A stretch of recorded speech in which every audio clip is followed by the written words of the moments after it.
Clearly, citizens we featured this a few days ago. here. Yeah, this is getting more serious. No question about Thousands of people have taken to the streets. They're angry with President Viktor Yanukovych to break away from the European Union. The current prime minister coming out and says he sees all the signs of a coup. Protests in the capital city demand the president step down. The protesters are in control of the center of Kiev. We haven't seen police anywhere today. The president fled. An alleged coup had occurred, and the Russian-backed Ukraine became the Western-backed Ukraine. And the Interior Ministry, which controls the police, said it was now on the side of the protesters. When I came into office, Ukraine was governed by a corrupt ruler who was a stooge of Mr. Putin. Is there any word on where President Viktor Yanukovych is? The presidential palace has also been abandoned. Protests and riots and resignations occurring 4 times in 4 years, each time creating new allies and cooperation.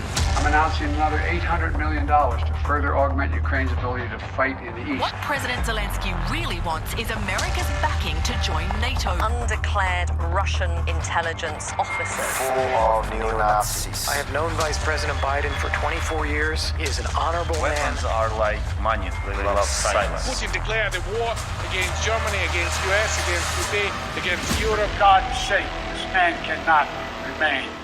To speak about providing weapons to a country which is defending itself. Satellite images show Russia has built up nearly 100,000 combat troops, tanks. We're in a critical window now of time. They're going to set the stage for the next phase of this war. Speak about NATO with us. Propose us. We have war. To tell President Zelensky that he will stand up firmly for Ukraine's sovereignty. Ukraine will become a member of NATO when the Ukraine meet the NATO standards. And it's something that instills terror. I'm talking about the possibility of a war with Ukraine. Money. NATO. Respect.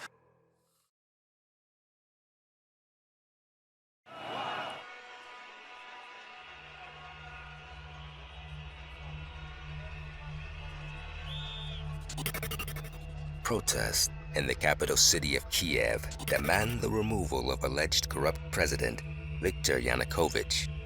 After a sacked European Union deal, the mostly peaceful protest quickly turned violent within weeks. And by the middle of 2014, Ukraine had a new president. High-level corruption existing previous to the 2014 changes. Who comes with a sword will fall from the sword. Torture, kidnappings, and murder, tainting the regime of new president Petro Poroshenko. It's kind of slightly bizarre, I have to say. I've been watching these pictures for the last 45 minutes or so, and the protesters are sort of just wandering through. They look like they're on a kind of tourist visit or something, wandering through. I can't see any sign of security there. Then normally you would expect security to be there. Years before the Capitol riots in January of 21, individuals from various Ukrainian groups were organized. Along with ordinary citizens, the people surrounded the Capitol building in Kiev, determined not to exit until results were acquired. What happened next speaks for itself. Beating back protesters, those protesters, though, they say they will stay in Kiev Square until they get what they want. Tens of thousands of people filling the streets over the last 3 days. Now, they're furious at the government's last-minute decision to suspend talks on a political and economic deal with the European Union. Yesterday, anti-government protesters toppled a statue of former Soviet leader Vladimir Lenin. They're angry with the decision by President Viktor Yanukovych to break away from the European Union. Now in Kiev, filled with tents as protesters don't want to back down. But you did have the current prime minister coming out and says he sees all the signs of a coup. Demonstrators fill the streets of the capital. They want the president to quit because he wants to tilt the nation toward Russia instead of the West. In 2 hours or so, a meeting with the opposition and the president. Should he be making more concessions now? Any violation of Ukraine's sovereignty and territorial integrity would be deeply destabilizing, which is not in the interest of Ukraine, Russia, or Europe. But yesterday, the demonstrators woke up to discover that they were suddenly in control of Ukraine's capital. The riot police had simply melted away, and the Interior Ministry, which controls the police, said it was now on the side of the protesters. Is there any word on where President Viktor Yanukovych is and who is at the presidential palace? Are the opposition supporters there at the palace? But then the demonstrators discovered there was no one left to fight. Parliament reformed itself, took power back from President Viktor Yanukovych, and then proceeded to vote him out of office. The police, meanwhile, seem to have vacated downtown Kiev. Government buildings are now being guarded by protesters, volunteers who have taken up checkpoints outside of the presidential palace and even outside Yanukovych's vast residence. The presidential palace, which is just outside of Kiev, has also been abandoned, with protesters wandering through the president's private apartment. President Yanukovych was out, whether he wanted to admit it or not. They took over the grounds of the luxurious presidential palace, which had been abandoned. The protesters are in control of the centre of Kiev. We haven't seen police anywhere today. Yanukovych refuses to go. He appeared on television yesterday saying there had been a coup. He said he was still president, and he compared the protesters to Nazis. And now Russian President Vladimir Putin says the ones responsible for Ukraine's revolution is mostly neo-Nazi protesters, bringing back cringing memories from World War II. I went out on the internet and Googled Ukraine neo-Nazi, and there's many articles about the neo-Nazis that have taken over their government, and it looks just horrible. And I can't understand why the media isn't reporting this, and why the Congress people aren't really explaining this. Well, sir, first of all, please understand that there is a great deal of Russian propaganda that is paid for. The Russian government. We'll get to the Congresswoman later, as we get the comments of the late Zbigniew Brzezinski, a staple of the Karcha regime, and his thoughts on the Nazi Ukraine, and according to him, the Nazi Russia. There are probably some Nazis, or neo-Nazis, more accurately, in Ukraine. They're a very minor group, very similar in that respect to some neo-Nazis in Russia, who seem to be a little more visible, actually, and who even have a very prominent philosopher supporting them and instructing on that basis Mr. Putin as to what his vision of the world ought to be. I think you know what I'm referring to. The IMF has already stepped in with a multi-billion-dollar aid package for Ukraine. We call on Russia to stop supporting men hiding behind masks in unmarked uniforms, sowing unrest in eastern Ukraine. And we have been clear that more provocative behavior by Russia will lead to more costs. We need to make it clear to the Russian government and Vladimir Putin that interference in the affairs of Ukraine is not acceptable to the United States of America or to any other free country in the world. Critics argue the presence of the vice president's son on the board of a prominent gas company, the continual procession of US officials in and out of Kiev, and the promise of financial and military aid represents its own form of interference. Several months after the coup, Western leaders began to get quite comfortable in the capital city of Kiev. The Vice Biden wasted little time setting up an executive position for his son, Hunter. The shady dealings of Hunter Biden led to unfortunate results for the family, because only months into the dream job of the younger Biden, the entire Biden family would suffer worldwide humiliation after Hunter is booted out of the U.S. military after being busted for the smoking of crack cocaine. You're going to bring in another $1 billion in construction, another $1 billion in port infrastructure projects along the Delaware River. The $300 million dredging project should be finished by 2017. Meantime, a son of Vice President Joe Biden is no longer serving in the military. NBC News has learned that Hunter Biden was booted earlier this year after failing a drug test. His older brother, Beau, is a major in the Delaware Army National Guard. I'm looking forward to standing with our son Hunter when he is commissioned as an ensign in the United States Navy. He follows in the footsteps of two of his grandfathers, who have also served in the Navy. The United States is prepared to work with any nation, including Russia and Iran, to resolve the conflict. Nearing the end of 15, President Obama, in lame duck status at this point in October of that year, A president used to the vast majority of mainstream media to go easy on him is surprised during a 60 Minutes interview. Whose puppet is the current Ukraine president? And the one before that? Perhaps the government of Ukraine used to be puppets while backed by Russia, but now, while backed by the United States and the West, are not. It was at this time that the Kremlin had brokered a deal that would remove Syrian chemical weapons surrendered by the government of Bashar al-Assad, and further tension would not escalate over this issue. We're not going to roll across the inner line here and take over the rest of the country with their tanks. What they're going to do is they're going to take your economy down. You're going to be absolutely buried, and you're going to be done.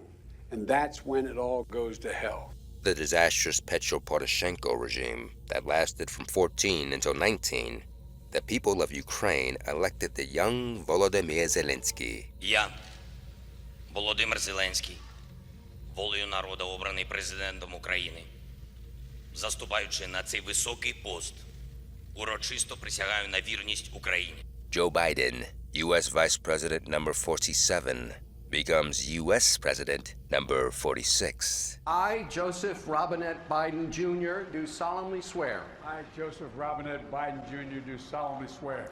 That I will faithfully execute. That I will faithfully execute. The office of President of the United States. Office of President of the United States. So help me God. Congratulations, Mr. President. President Biden was able to tell President Zelensky that he will stand up firmly for Ukraine's sovereignty, territorial integrity, and its aspirations as we go forward. And he also told President Zelensky that he looks forward to welcoming him to the White House here in Washington this summer. I still remember the opportunity I had to speak to the Rada years ago, and I look forward to being able to come back someday to see you.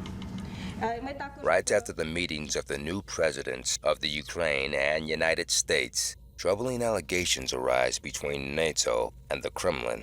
These issues began to grow quite serious in October of 21 and continued to fester until invasion was inevitable, though it was hardly the only factor. NATO's allegations of Russian spies and its blowback. NATO has withdrawn the accreditation of 8 members of the Russian mission to NATO. NATO, of course, headquartered here in Brussels. They say they were undeclared Russian intelligence officers. Expulsion of Russian diplomats from its mission at NATO headquarters in Brussels 2 weeks ago. The Western Alliance says they were spies. Moscow has dismissed those accusations as baseless. The main problem in this conflict that Russia doesn't respect the integrity of a sovereign independent nation. So we have decided and stated in NATO that Ukraine will become a member of NATO, but Ukraine will become a member of NATO when 30 allies agree that Ukraine meet the NATO standards. And that's for the 30 allies to decide, not for Russia to decide.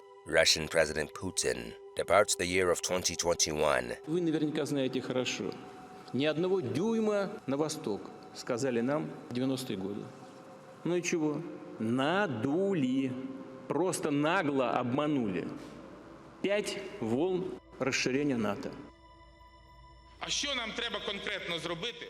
What exactly do we have to do to live free lives, free and prosperous lives? All this is enshrined in the Agreement on Political Association and Free Trade Zone with the European Union.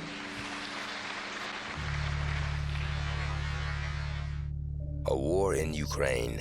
Money, NATO, respect.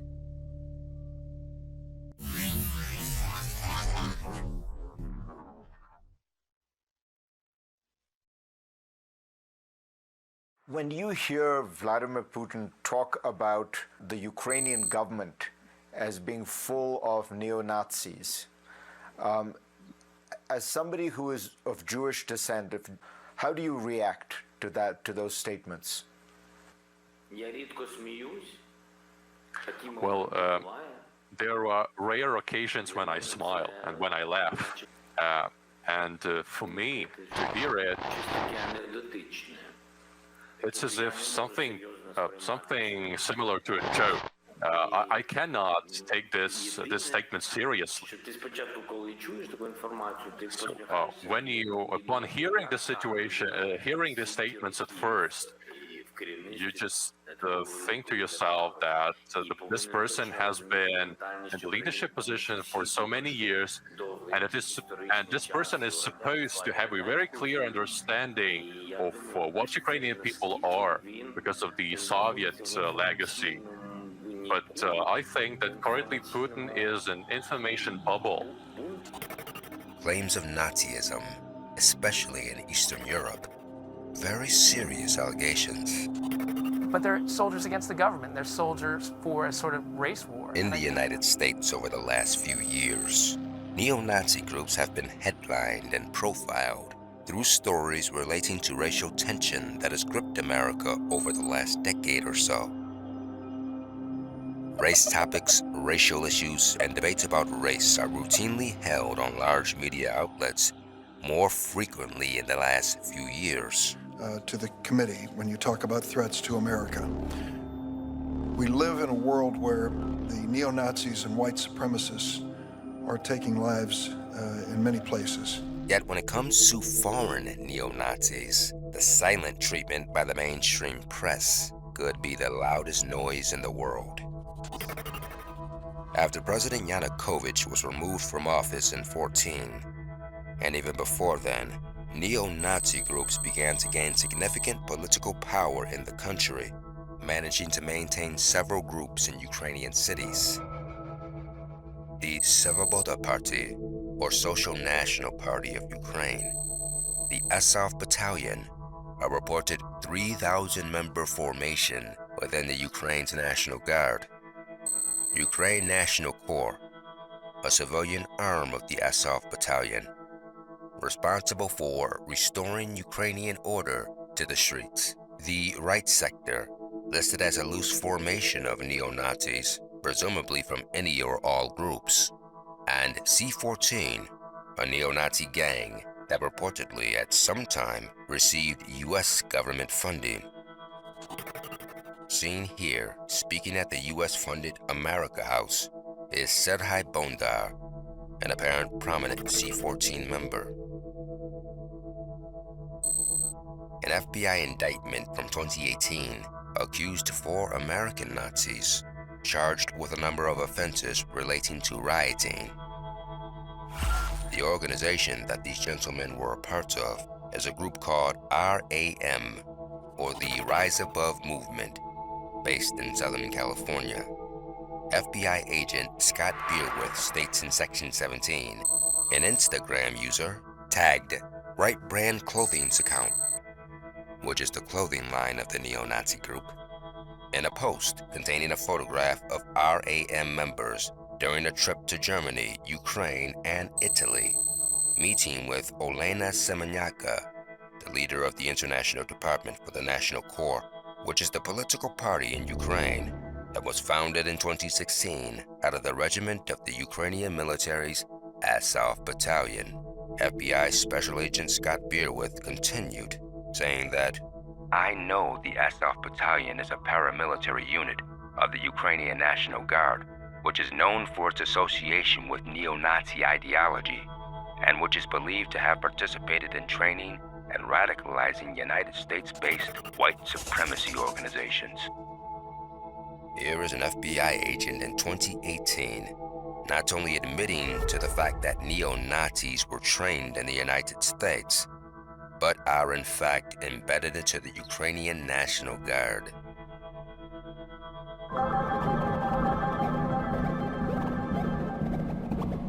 Andriy Parubi was handpicked by the Poroshenko government to serve as a chairman of the Ukrainian parliament. He was also a founder of a neo-Nazi party, the Social National Party, and the leader of a neo-Nazi paramilitary group known as the Patriot of Ukraine. These have since been dissolved and merged into a unified party, Svoboda, which had 3 members out of 18 in the first Yatsenyuk government, including one of its founders, Oleg Cheknybak. A no-confidence resolution in the government of Ukraine. This government should resign. The late John McCain was no stranger to direct dealings with foreign and domestic extremists. He was photographed here with Arseny Yatsenyuk and Oleg Chignimak in Kiev in 2013, after being invited to the United States. The flags, the militias, the admissions by its own members over the years are all well-known facts. However, in the wake of the 22 invasion of Ukraine, many of these facts are now being described as Russian propaganda. For the Ukrainian president, Volodymyr Zelensky, it can be difficult to believe that a Jewish president can oversee a Nazi brigade embedded into the military of the country. Who surrounds the Ukrainian president? The Gray Zone posted a story on one of President Zelensky's top financial backers, Igor Kolomoisky, also Jewish. And although the billionaire businessman is Jewish, he has been a key benefactor in the neo-Nazi Azov Battalion and other extremist militias. A story from Al Jazeera asked, before becoming a part of Ukraine's armed forces, who funded Azov? The unit received backing from Ukraine's interior minister in 2014, as the government had recognized its own military was too weak to fight off the pro-Russian separatists and relied on paramilitary volunteer forces privately funded by oligarchs, the most known being Igor Kolomoisky. From thegrayzone.com.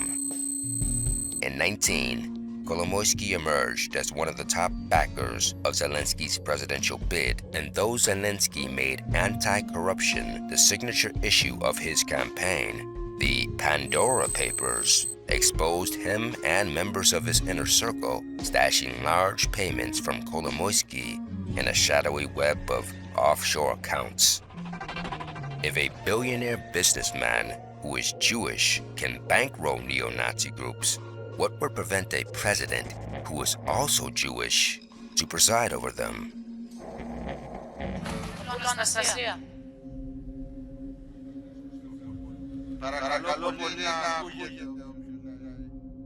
In an embarrassing moment for the president, thegrayzone.com resurrected a Reuters story about his speech via video given to the Greek parliament. On the 7th of April, President Zelensky addressed the Greek parliament via video, as reported by Reuters, when an Azov neo-Nazi member was allowed not only to appear, but to speak. During his speech, he showed a video with a message by a man who identified himself as a member of the Azov Battalion. I address you as a Greek by origin. I am Mikhail. My grandfather fought against the Nazis. I participate in the defense of Ukraine through the Azov Battalion. Shortly after the speech, the head of the leftist Syriza party, Alexis Tsipras, said that the incident was a provocation. Solidarity with the Ukrainian people is a given, but the Nazis cannot have a say in parliament. President Zelensky's attempt to legitimize the neo-Nazis of the Azov Battalion. 2014. It was April of that year when the Azov Battalion fighters were being reported on in mainstream press. Many participated as protesters in the November 13 standoff in Kiev. Many were also wearing swastika armbands and expressing neo-Nazi ideology. It was that month when U.S. Vice President Joe Biden chastised neo-Nazi units, heard here in an NPR radio clip. A reminder that this clip is from April of 2014, near 10 years ago. Today, the Ukrainian Prime Minister reportedly accused Russia of trying to start World War III. In the midst of all this political chaos, there are also concerns that anti-Semitism is taking root in Ukraine. It's a serious enough matter that Vice President Joe Biden addressed it when he visited Ukraine this week. Take a listen. And just as corruption can have no place in the new Ukraine, neither can anti-Semitism or bigotry. Let me say that again. Neither can anti-Semitism or bigotry. No place. None. Zero. But it wasn't zero. It was to be an elite military unit known as the Azov Battalion. Andreas Umland of the Stockholm Center for Eastern European Studies seems to indicate to France 24 that as far as the Azov Battalion goes, they used to be Nazis. But now, they're not. In 2014, this battalion had indeed a far-right background. These were far-right racists that founded the battalion. That since then, in 2014, the unit has become de-ideologized, stating to France 24 that its recruits now join not because of ideology, but because, quote, it has a reputation of being a particularly tough fighting unit. In June of 15, just over a year after the Russian-backed government was replaced by an EU, United States-backed government in the Ukraine, the Daily Beast asked a provocative question. Is the United States training neo-Nazis in the Ukraine? Who to believe? The far-right regime of 14, or the de-ideologized unit currently at war with Russia?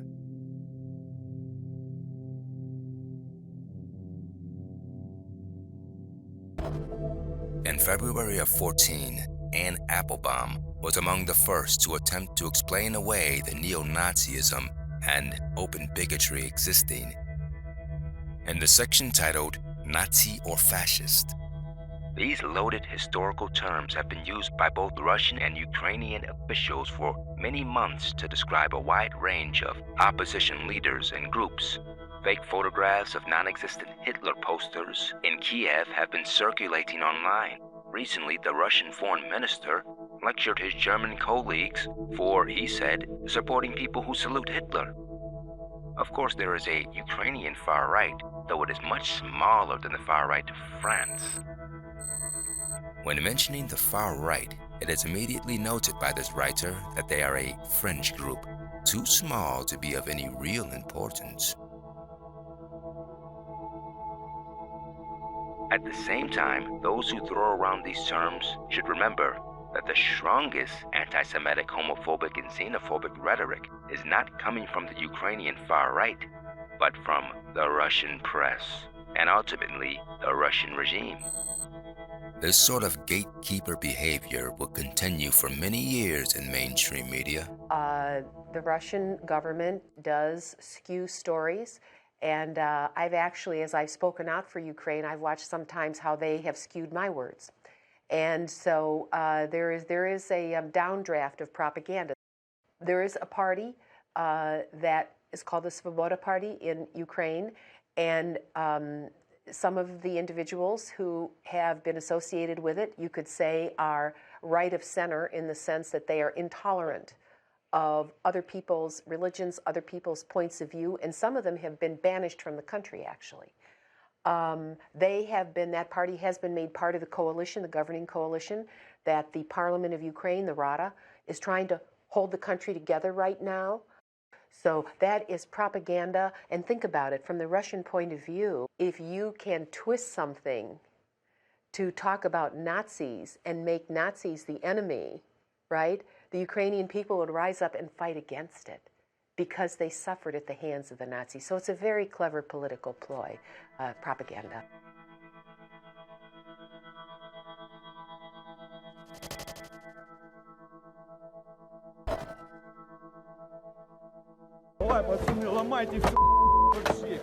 In 2017, videos began to appear on social media and foreign news sites. Сколько тебе лет, Маруся? Меня 32. Тебя 32? Ты посмотри на себя, тебе 100 уже, ты. Ты вот это жила в этих домиках, да? Да, с матерью, с сестрой.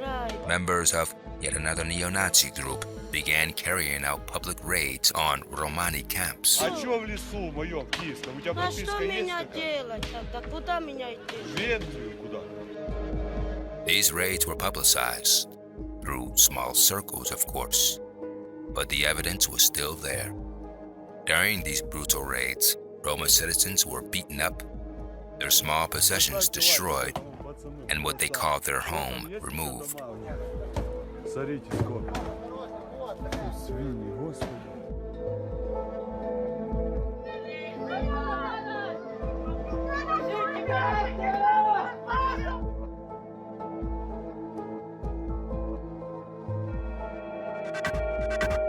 The Kiev Municipal Watch, sort of like neighborhood watch units in the United States and sort of not.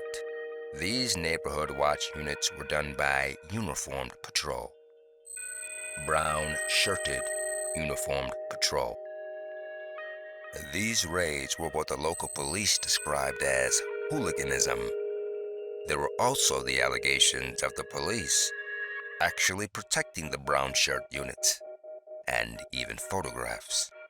Brown shirts are spotted, speaking and cooperating with police.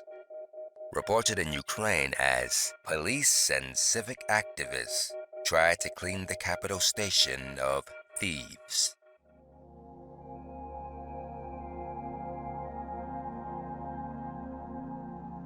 In Ukraine, like the war that engulfed the country of Syria more than a decade ago, extremists began to insinuate themselves into the country and into the life of a neo-Nazi.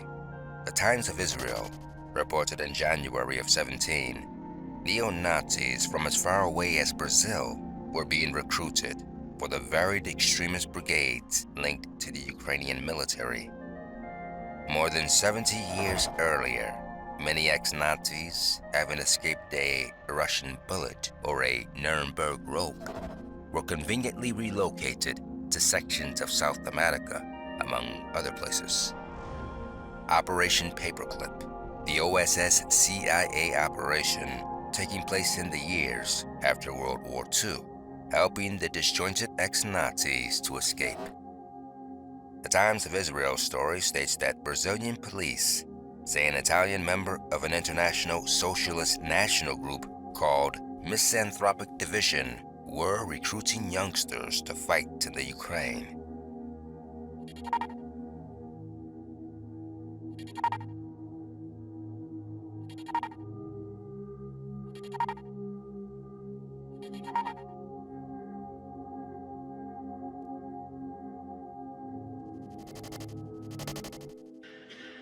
In 15, the United States government, apparently recognizing the extremists embedded into the Ukrainian armed forces, quietly took measures by passing a bill, H.R. 4435, a bill presented to give assistance to the Ukrainian military, limitation of the use of funds for training, equipment, and other assistance for certain units of the organizations or groups. The limitations state, none of the funds will be appropriated if the Secretary of Defense has credible information that the unit or its members have taken public stances or have taken actions that are indicative of extremism or opposition or hostility to the concept of liberal democracy.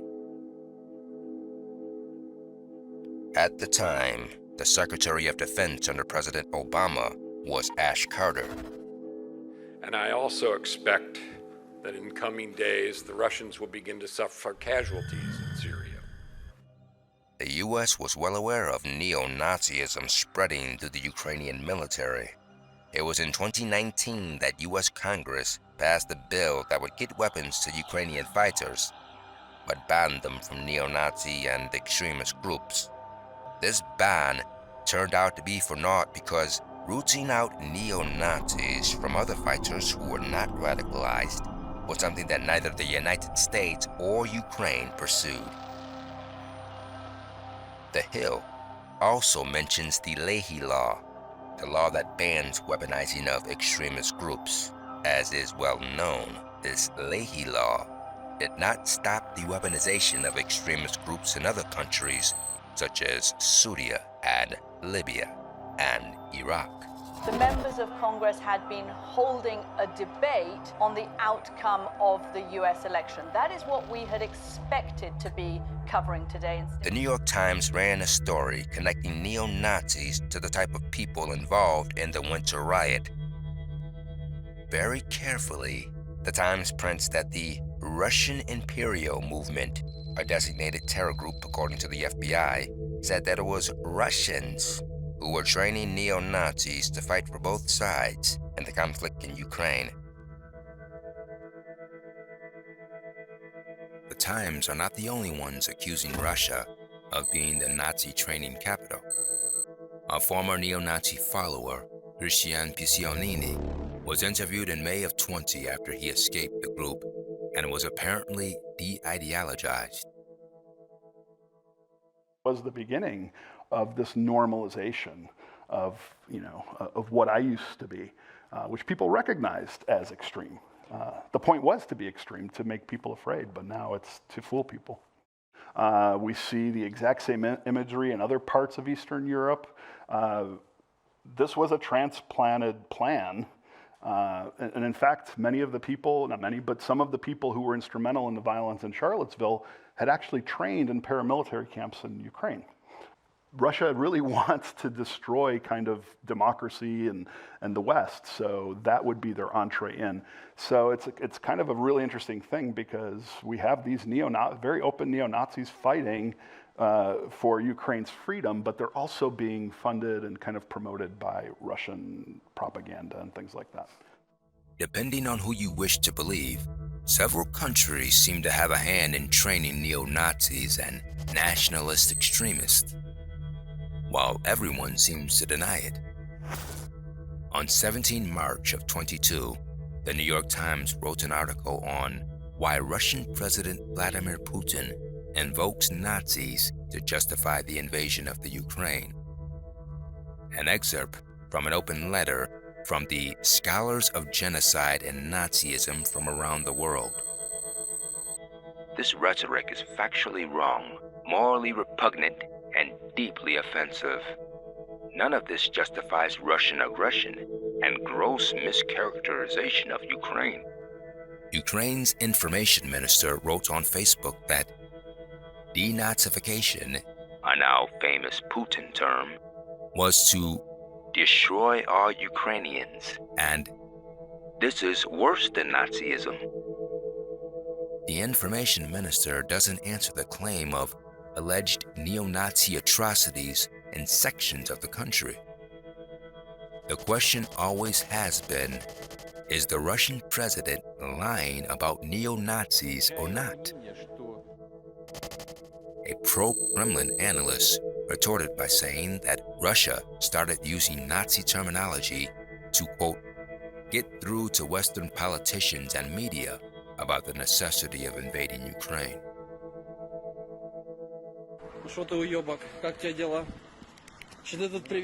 People are seen in videos over the first few months of 22, tied to electrical poles and telephone poles throughout the cities. These people were beaten, while completely defenseless against their attackers. Operation Paperclip, the OSS-CIA operation to relocate apparent de-ideologized Nazis from Germany to various spots across the world. The most prominent of which was Werner von Braun, a Nazi scientist responsible for later the U.S. space agency NASA. U.S. historical revisionists have tried to polish the image of the ex-Nazi Werner von Braun, suggesting that even though he was a Nazi scientist, he did not believe in Nazi ideology, yet worked for the Reich until early 1945. It was only then, when the Nazis were losing the war, being destroyed by the Soviets, and after von Braun himself was accused of treason, that he and some of his colleagues decided not to surrender to the Russians, but to the Americans. Protection of Nazis and neo-Nazis by certain U.S. intel outfits seemed to begin as soon as the Second World War ended. 3 countries, the United States, Russia, and Ukraine, fought and died against the original Nazis. Now the descendants of individuals in each of these countries are engaged in helping these radical groups. What could Ukraine's principal protectors in NATO, be thinking about these neo-Nazi allegations. In fact, the history of Nazis in NATO also intersects with Operation Paperclip. AdaraPress.com lists the number of Nazis, original Nazis, who escaped Germany after the war and went on to work for NATO in its early days. These Nazis include Nazi General Hans Speidel, serving as the supreme commander of NATO's ground forces in Central Europe from 57 to 63. A fighter pilot who worked as a chairman of NATO's military committee 71 to 74. A Nazi general who switched his job to NATO commander and chief of Allied forces of Central Europe 67 to 68. A Nazi major who served as NATO's commander of Chief of Allied Forces from 73 to 75. The site also mentions several more Nazis turned NATO. Since their defeat in 1945, governments, political entities, and affluent oligarchs have all played an important role in keeping Nazism alive. Націоналістичні ідеї.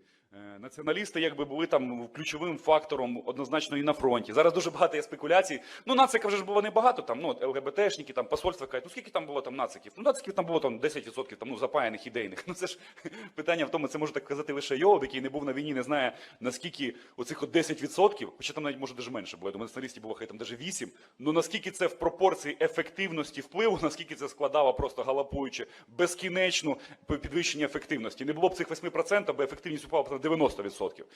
То тут не в числі мова. Так само, як на Майдані. Зараз вже почали ліваки, там, фонди Бьоля там, і так далі перераховувати. Ну, націоналістів там було, там, да, вони були впливові. Там. Та які впливові? Не було б націоналістів, все би це от, пішло би сразу на гей-парад.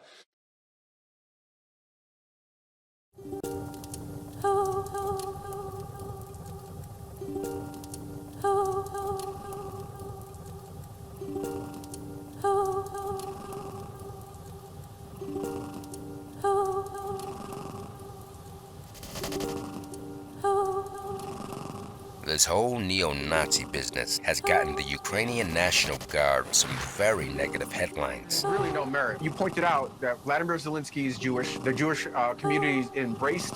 It's central to the country, and there is nothing to this Nazi narrative, fascist narrative.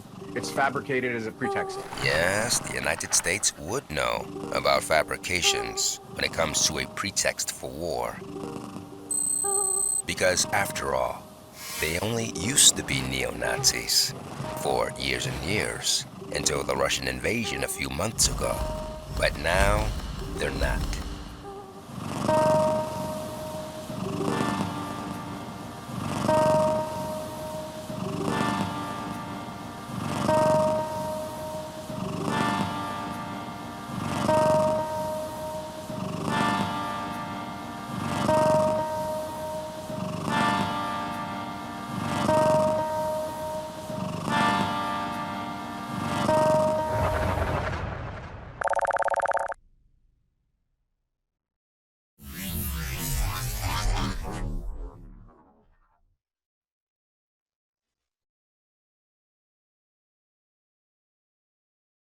We need a clear, unequivocal statement of what the U.S. objective is in Iraq.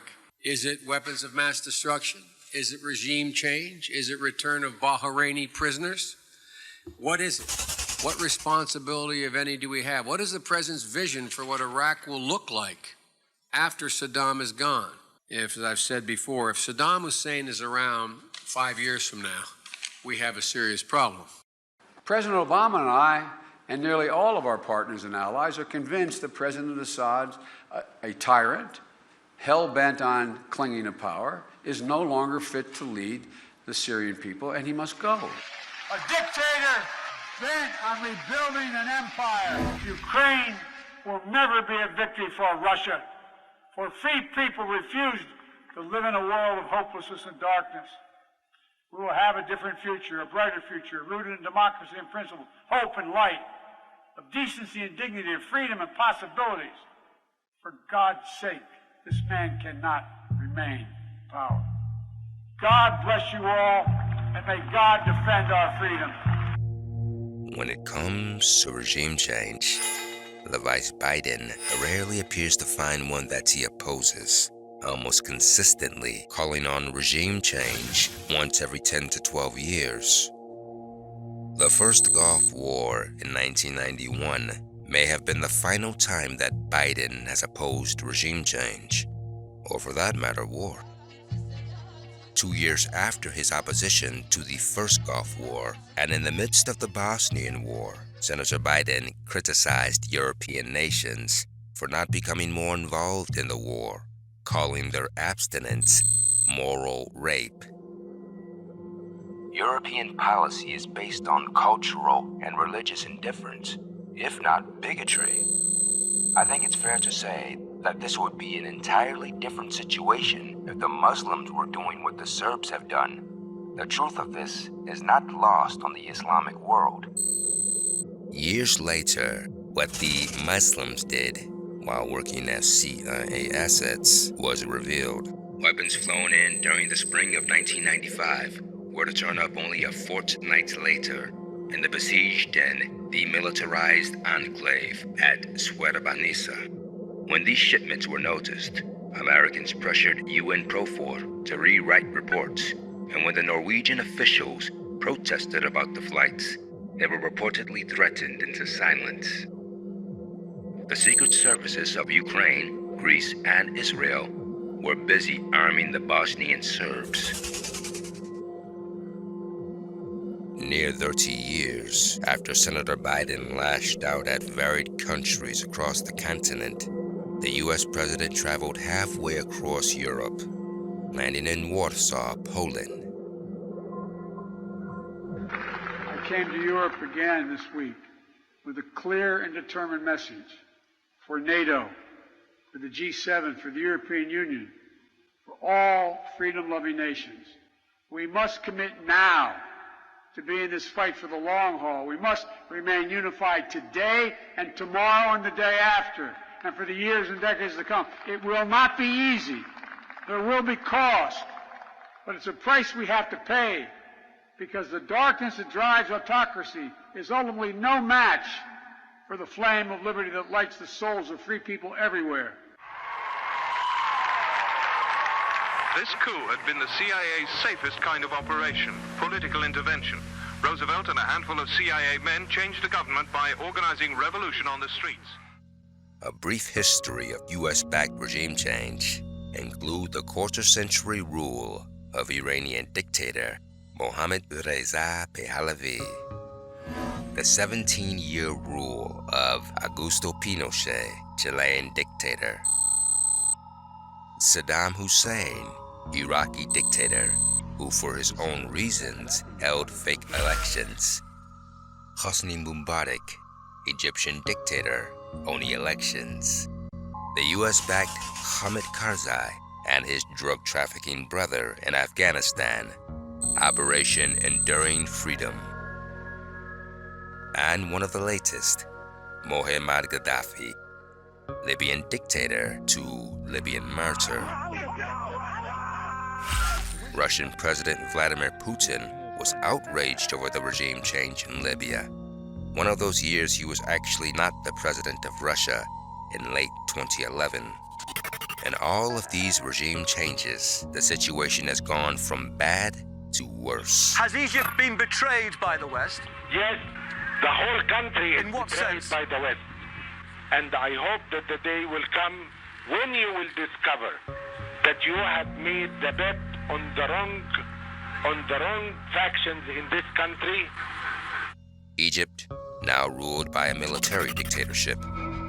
All because of when Muslim Brotherhood member Mohammed Morsi took power after a 2011 coup. It introduced a constitution backed by the United States, while at the same time practicing an Saudi-type butchery against citizens for free speech. President Barack Obama called President-elect Morsi to congratulate him and promised the United States will continue to support Egypt's transition to democracy. The endless cycle of violence in Iraq, where U.S. troops are still deployed 16 years after Saddam Hussein's death. Only days after the president's regime change comments, Biden seems to back off. Number one, I'm not walking anything back. The fact of the matter is, I was expressing the moral outrage I felt toward the way Putin is dealing and the actions of this man. Just expressing my outrage. He shouldn't remain in power. Just like, bad people shouldn't continue to do bad things. But it doesn't mean we have a fundamental policy to do anything to take Putin down in any way. Because I was talking to the Russian people. The last part of the speech was talking to the Russian people, telling them what we thought. But what is happening for the president's support at home? In April of 22, with Americans feeling the sting of inflation, the U.S. president's ready explanation for the cause of this inflation was not a result of the president's economic policies, but instead the Putin price hike. Putin's invasion of Ukraine has driven up gas prices and food prices all over the world. The two largest grain producers in the world, Ukraine and Russia, are not doing what they usually do, so everything's going up. We saw today's inflation data.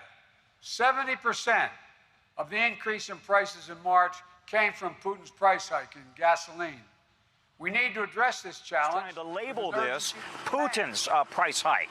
But most Americans, according to an NBC News poll, are not buying that. Only 6% blame Putin. Most believe President Biden's policies are very much to blame.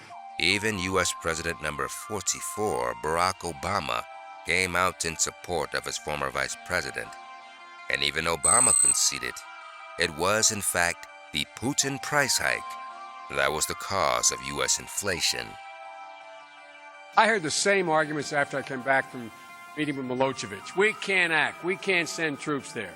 Where we can, America must. Why? Never very popular, in 2008, Joe Biden, in the race for Democratic nomination for President of the United States, only about 1% of voters supported him. In fact, for Senator Biden, Super Tuesday, out 8, was an absolute slaughter. Previous President Donald John Trump seemed to have difficulty maintaining a competent White House staff, among many other issues. President Joe Biden, only a few years older than Trump, sometimes appears to be completely lost. During the race for the White House, Biden was being interviewed by CBS News regarding some of these very noticeable issues. Please clarify specifically, have you taken a cognitive test? No, I haven't taken the test. Why the hell would I take a test? Come on, man. That's like saying before you got in this program, you take a test where you're taking cocaine or not. What do you think, huh? Refusal to take the test made some suspect that the former vice president was on the mental decline and attempting to hide it, being propped up by his powerful friends in Washington and by the media. Some Republicans seized upon these issues, considering if a cognitive test should be required for those who hold the office of the president. Of course, these measures were never considered by this very party when many of the same questions arose around their candidate and former president, Donald John Trump.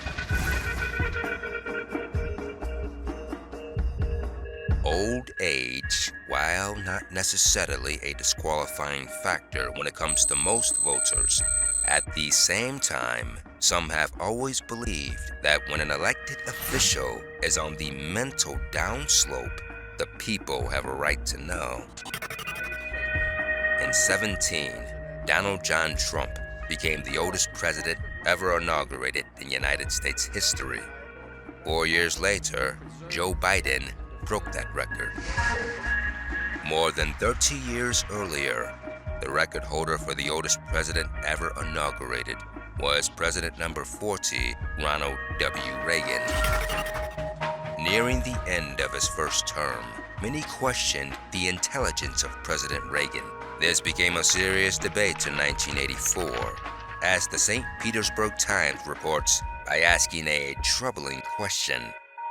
Is President Reagan stupid? The article, written by Charles Stafford on 4 March of that year, speaks of the conference by the American Enterprise Institute, described as a political think tank consisting of various lobbyists, broadcasters, authors, and ex-politicians, to name a few. The primary question was the Reagan administration and the press. What's the problem? In response to President Reagan's sometimes puzzling behavior. In this conference in 1984, it consisted of 6 men: Sam Donaldson of ABC, Lou Cannon of the Washington Post, Jack Landau of the Reporters Committee for Freedom of the Press, what the paper describes as 2 old Reagan hands, David Gergen, and consultant Lynn Nafziger, along with a pro-Reagan author named Victor Lasky. ABC's Sam Donaldson recalls a time when, in a discussion with Reagan spokesperson Larry Speakes, Donaldson reported that Speakes said, "You don't tell us how to stage the news, we don't tell you how to cover it." Donaldson, during the conference, states that when discussing this story, "Wrong. This administration tells us what we can and cannot cover, and has been more successful, in my view, than any other administration since I have been in Washington." Lynn Nafziger charged the press with setting one standard for the president and another for itself. They have been saying that the press has a right to know. I have not been able to find that in the law. I have not been able to find that in the Constitution. They have the right to find out. They do not have the right to know. They demand honesty, as they should. Integrity, as they should. Responsibility, as they should. And no mistakes from the president or the government. They hold government accountable when it falls shy, as they should. But we see very little effort on the part of the press to hold itself accountable for honesty, for responsible reporting, for no mistakes. It will be a lot more effective in making its point to the American people if it holds the mirror up to itself and asks itself if it is indeed living up to the standards as the self-appointed watchdog, the self-appointed representative of the people that it demands of others. Lou Cannon of the Reporters Committee for Freedom of the Press stated, "They've got in this president one of the most popular, likable, decent presidents who's ever served in that office. And they also have a president who, on many issues, doesn't know too much.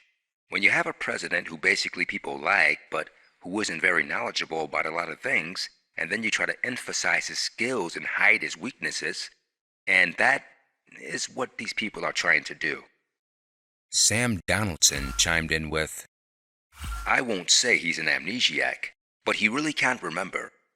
He is decent, he is jovial, but he says things that aren't true, makes up stories." Lynn Nafziger stated, "I've watched Ronald Reagan for 18 years now. I don't think he's dumb. I've watched him in press conferences. I think if you go in and you talk to the president, listen to him, you'll find that he's generally pretty much on top of things. Because the press is not getting the response it wants, or because he is not the kind of president that they are accustomed to, does not mean that he is an incompetent president." Naturally, years later, President Reagan's Alzheimer's diagnosis would be made public. So the point is, it was clear to any fair-minded individual more than 30 years ago that something was mentally wrong with the President of the United States. And they were right. The President Biden gaffes, slip-ups, and brain cramps That obligation does not extend to NATO, to Ukraine, have caused some international concern. President Joe Biden seemed like a man being propped up even before entering the White House. In this clip, Joe Biden, accompanied by his wife, Dr. Jill Biden, when a protester, armed with a piece of paper, ran up to the stage. The doctor, wife of Joe Biden, immediately went after the protester.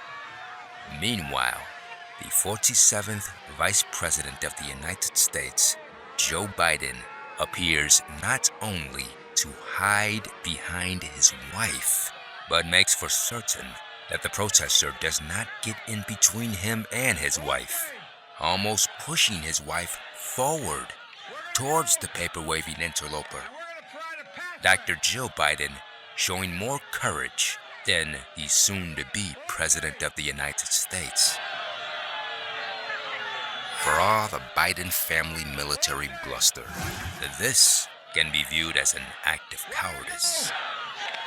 And we're going to provide a pathway for 11... Another incident viewed the now elected president getting lost on the way to the White House.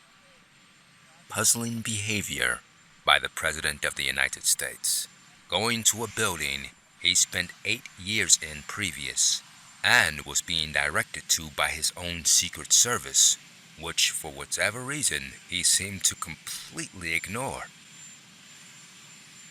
The physical condition of the president became an issue when boarding Air Force One for a routine flight.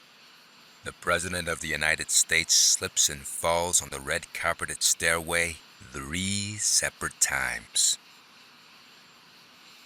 Are you a junkie? Are you a junkie? Are you a junkie? Are you a junkie? Are you a junkie? Are you a junkie? Are you a junkie? Are you a junkie? Are you a junkie? Are you a junkie?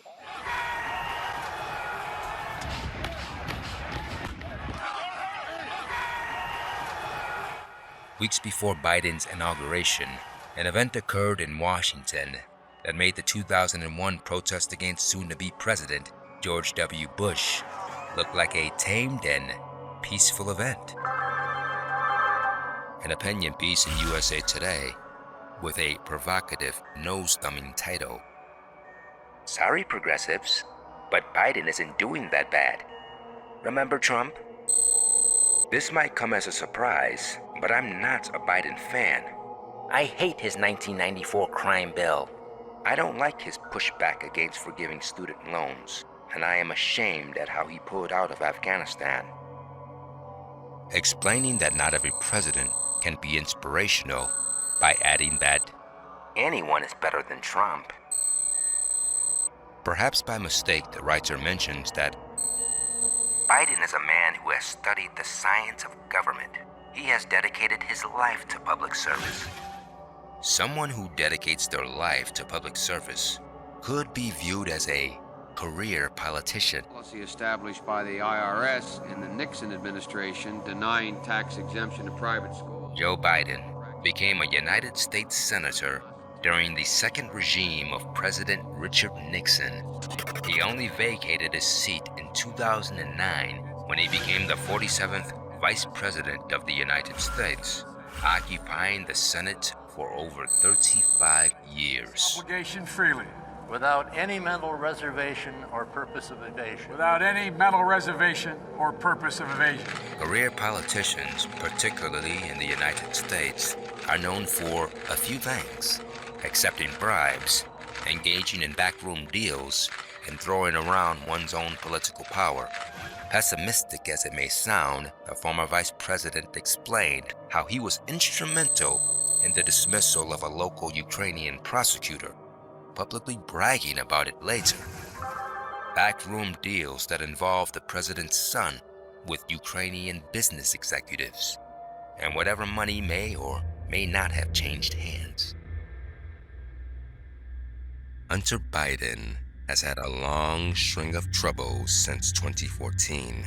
It was that year when the younger Biden was booted out of the U.S. military for the smoking of crack cocaine. It was also that year when the younger Biden was placed on the board of directors of a Ukrainian natural gas company. Over the years, many alleged the former vice president, running foreign policy in Ukraine, while his son enjoys a cushy position he is ill-qualified for. Moreover, the company, Burisma, like too many other entities in Ukraine, received accusations of corruption at its highest levels. An investigation was initiated by Viktor Shokin, a Ukrainian prosecutor general, reported in October of 19. Pressure from the former vice president, Joe Biden, the IMF, and the European Union made for certain the prosecutor's ousting. Understanding the former vice president's reason for wanting the investigation quashed and the prosecutor fired is one thing. They were investigating the company in which his son was on the board of directors. Booted out of the U.S. military for the smoking of crack cocaine was still a huge issue. Hunter Biden could not be permitted to disgrace the family again. So Joe Biden's interference, while unacceptable, is understandable. But why would the International Monetary Fund and European Union pressure Ukraine to get rid of this local prosecutor at the time when he's investigating corruption? The Ukrainian Anti-Corruption Action Center stated that Shokin was not investigating. He did not want to investigate Burisma, and Shokin was fired, not because he wanted to do that investigation, but quite to the contrary, because he failed the investigation. With interference from the US Vice President and IMF and European Union, compounding that with an already corrupt government investigating itself. And no evidence of wrongdoing was found on the part of Hunter Biden. This, of course, was after the prosecutor was fired and replaced by a new prosecutor who was told to drop the case, which he promptly did. Only a year out of his Burisma scandal, the vice president's son made headlines again, or at least his laptop, and the information it yielded. Hunter Biden did, in fact, introduce his vice president daddy to Ukrainian gas company executives. Hunter Biden, after crashing a rental car, was in possession of a crack pipe, according to the New Yorker. Once a whiz kid, going high places. Now seen here with a crack pipe in his mouth. A sad contrast to earlier days. In an interview years later, I spent more time on my hands and knees, picking through rugs, smoking anything that even remotely resembled crack cocaine. And as far as Hunter Biden goes, he used to be a crackhead, but now he's not. But why does Hunter Biden matter at all when it comes to the Russian war against Ukraine? A president, or as the elder Biden was at the time, a vice president, pulls special favors to get his son a cushy, high-paying position with a foreign company for which the son is ill-qualified. Within a year, an investigation into this foreign company is launched, but due to interference from the former vice president and IMF and European Union, an investigation dealing with corruption is quashed. An investigation began under the new anti-corruption legislation, something that the United States insisted on back in 2015. Almost as if the president, Joe Biden, is protecting the personal interest of a country and a company he has personal interest in. The atrocities that the Russians are engaging in are just beyond the pale. And the cost of the fight is not cheap. But caving to aggression is even more costly. You take all the troops out, you better have helicopters ready to take those 3,000 civilians inside the green zone where I've been 7 times and shot at. You better make sure you have protection for them or let them die, number one. So you can't leave them there. And it's going to take a minimum of 5,000 troops to 10,000 just to protect our civilians.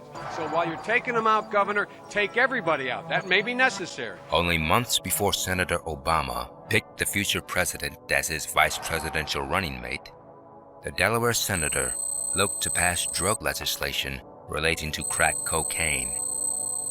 The Morning Star from 13 February, out 8, states, U.S. Senator Joe Biden said there is growing support in Congress for revising a 22-year-old law that sets far harsher federal penalties for crack cocaine, which is more likely to be used by blacks than powder cocaine.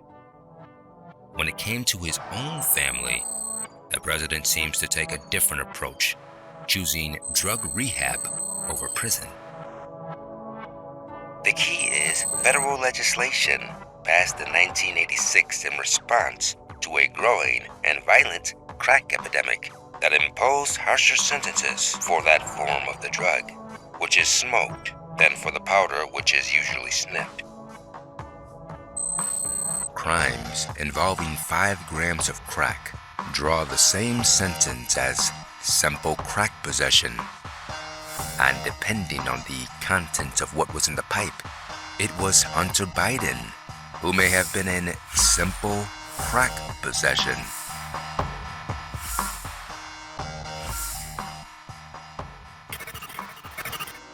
In late April of 22, the New York Post reports, President Biden on Tuesday issued 3 pardons and 75 prison sentence commutations, reported as his first grants of clemency since taking the office. His first grants of clemency due to his unpopularity. All of the commutations and 2 of 3 pardons went to people convicted of federal drug offenses. A Biden official stated that Biden understands that too many people are serving very long sentences for non-violent drug crimes, so he's using his clemency power as a way to try and address that. Or maybe the president just saw his approval rating. I think this presents us with some significant... Then there was the 21st of March of 22 New World Order speech given by President Biden at a business roundtable discussion. Every 3 or 4 generations. As one of the top military people said to me in a secure meeting the other day, 60 million people died between 1900 and 1946. And since then, we established a liberal world order, and that hadn't happened in a long while. A lot of people died, but nowhere near the chaos. And now is a time when things are shifting. There's going to be a new world order out there, and we've got to lead it. We've got to unite the rest of the free world in doing it. So anyway, I'm going to hush up Mary Fire. Now they've launched and refocused their campaign to seize new territory in eastern Ukraine. And we're in a critical window now of time where they're going to set the stage for the next phase of this war. President Biden's eagerness to involve the United States in another foreign war that has little to nothing to do with U.S. interest. Despite most major press, constant praise of the United States economy and job numbers, President Biden himself has lost massive popularity since elected. Responsive to Ukraine's needs and tailored to support a new war in a new country. Which is a different war than in other places because both topographically it's different. It's flat, it's not in the mountains, and it requires different kinds of weapons to be more effective.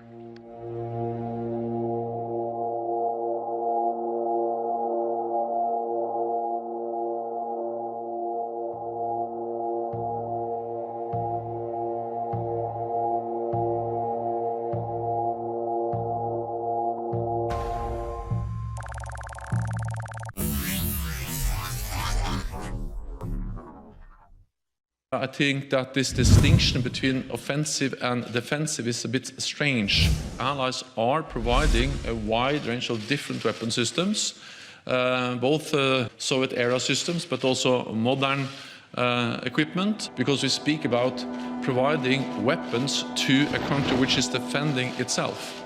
And self-defense is a right which is enshrined in the UN Charter. So everything Ukraine does with the support from NATO allies is defensive. Everything or anything, Mr. Secretary General.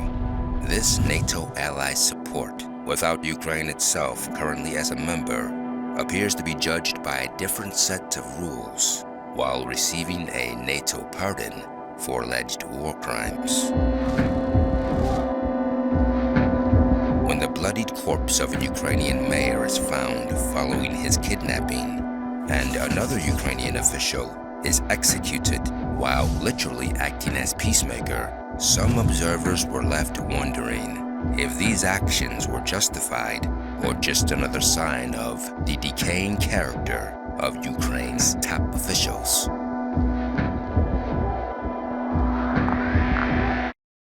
новий серіал «Слуга народу». Це його спільний проєкт із телеканалом 1+1. Головний герой, якого грає Володимир Зеленський, простий вчитель, що раптово став президентом України. И всем понимаешь, всем мне нам всем не на маленький, понимаешь, а здоровый такой, пришел нам всем. А меня бы на одну неделю туда отправили. Если бы можно было, я бы устроил. Кортежи, льготы ваши, дачи, всех вас, чтобы простой учитель жил как президент. А президент этот жил как учитель. Volodymyr Zelensky, a man who goes from a stage and film comedic actor to a president in a suit and tie to a war president boldly walking around in military green t-shirts with Freemasonic symbolism. It can be tomorrow at their houses. You're saying if Russia will do this here, I don't know. it might do it tomorrow in the rest of Why Europe. no? Why not? The next day attack America. Why not? I don't know why not. Speak about NATO with us. Propose us. We have war. They don't want to make us free. Yes, to be the independent country. The Ukrainian president has already been given an interesting accolade as he received the John F. Kennedy Profile and Courage Award in late April of 22. Yes, Zelensky is a hero for democracy, according to his supporters, while some people within Ukraine may say something very different. В 17-м это было объявлено уже, что он не просто не идет, а у него есть такие мысли. Я подозреваю, что он думал в 15-м. There stood the matter of several $1 million finding its way from a neo-Nazi collaborator, Igor Kolomoisky, to soon-to-be president, Volodymyr Zelensky. This was all exposed in the fairly recent documentary, Offshore 95. А якщо банк взагалі твій? Тим паче питань може і не бути.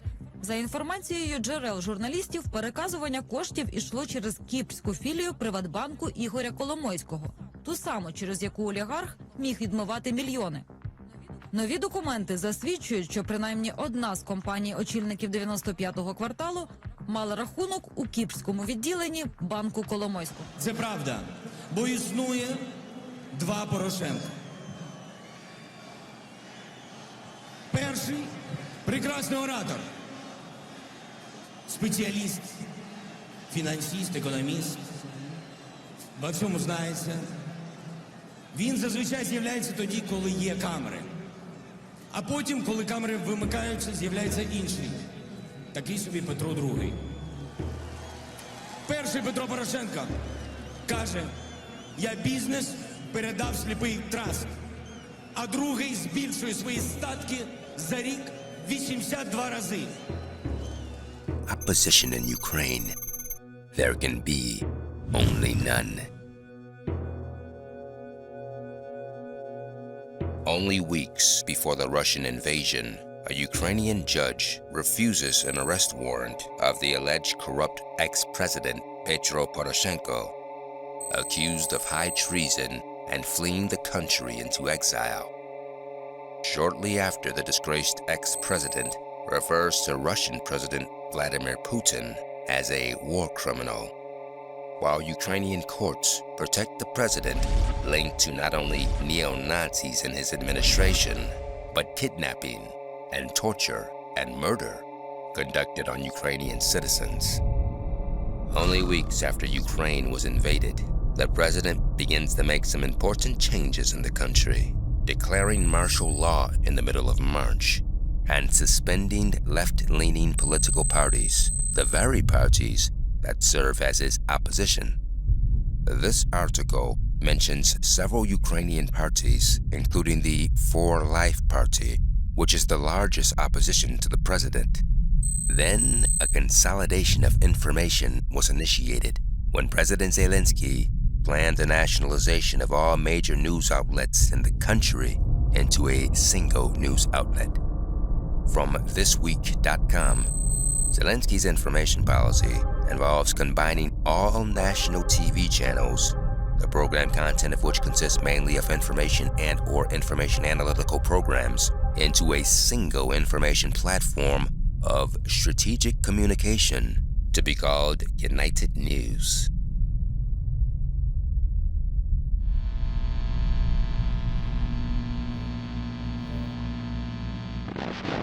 Despite their pro-Russia leanings, the For Life Party in Ukraine are made up of Ukrainians. But because of accusations of traitorous activities, the Ukrainian president finds reason to silence his opposition. And if the belligerent fails to render himself silent, something bad might happen to them, as two former officials could testify to if they weren't dead.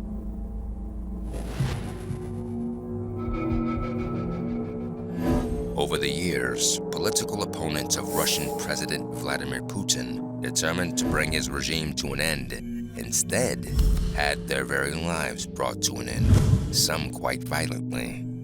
It seems as if the Ukrainian president may be looking to imitate his adversary in certain respects. A pro-Russian mayor, Volodymyr Strug, was kidnapped from his home and later found shot in the heart. Advisor for the Interior Minister of Ukraine, Anton Gerashenko, said that the mayor was kidnapped by unknown persons in camouflage form. The state apparatus of Ukraine, SBU, Ministry of Internal Affairs, Prosecutor's Office, and courts couldn't do anything with the open separatists struck him for 8 years because he had a lot of money, most likely from the Russian Federation. Mayor Strug, judged by the Court of the People's Tribunal, judging by all, he was shot by unknown patriots as a traitor to the laws of military time. A sitting mayor of a different party than the president is accused, kidnapped, judged by a biased tribunal kangaroo court, and violently murdered. A second notable death came with the shooting, execution of a Ukrainian negotiator who was in the process of talks in Belarus. Ukrainian politicians are apparently split on his status. Some viewed him as a spy, and many did not. The cause of death is something that does not seem to be disputed. It seems that the negotiator was killed by the Ukrainian SBU agents either while in custody or while the agents were attempting an arrest. The Sun News writes, "The government hailed him a hero hours after MPs had earlier claimed he had committed treason and was executed by the Ukrainian intelligence agency." Questioning or disagreeing with President Zelensky within Ukraine seems to yield dire results for those who dare. Keeping in mind all these actions took place within the first 2 months of the Russian invasion. To summarize, 3 weeks after the country was invaded, Ukraine President Zelensky placed the country under martial law. The president then banned opposition parties. At the very least, had 2 government officials executed, including a peace negotiator accused of treason. The president then attempted to amalgamate most of all news media into a single station. And after all of this, President Zelensky, awarded for courage. Yes, some people within Ukraine may say something very different. Leaders from Western nations have staged a walkout at the G20 finance ministers' meeting in Washington in protest at the appearance of the Russian finance minister. If you are one of those people who likes to protest at G20 meetings, you likely had some company this year, as assumed respectable and responsible diplomats walk out of the IMF and bank meetings and protest to Russia's participation. At the G20 meetings on April 22, U.S., Canada, and United Kingdom finance officials walk out of the event prematurely. This comes 3 weeks after Russia was suspended from the UN Human Rights Council.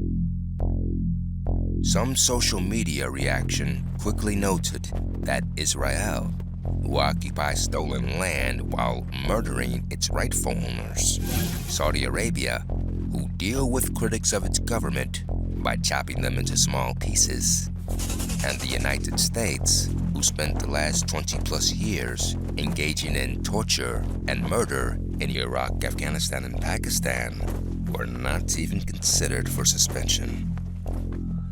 I would say for me it was discriminating, but I think for them it's normal because it's their country, they need to save their people. Many African and South Asian students who had been studying in Ukraine say they've experienced racism as they've tried to leave the country. Africans in Ukraine allege racism and discrimination at the country's borders. Video posted this week by a Nigerian in Ukraine and verified by NBC appears to show military officials pointing guns at refugees, even as they raise their hands. Coming up, heart-wrenching stories from Ukrainians who actually made it across the border and out of the country. Bigotry, racism, and open neo-Nazi activity has been exposed for years by varied governments, watchdog groups, media outlets, and newspapers. This talk mostly diminished in the wake of the 22 invasion. However, even years before, when Ukraine was still backed by the Kremlin, these issues persisted.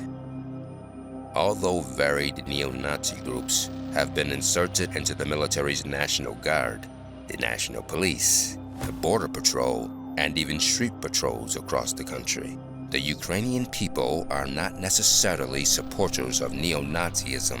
However, some racial incidents have had a way of being buried in mainstream press over the years. Incidents of bigotry and scandal. One notable incident took place during the first pandemic of the 21st century, swine flu, noting that the government, in conjunction with local police, were asking locals in the Transcarpathian region to report on people of Asian and African descent. The requests were later removed before the scandal could further spread. The ideal being, according to Ukrainian officials at that time, people of Asian and African descent were more likely to be disease-ridden with swine flu.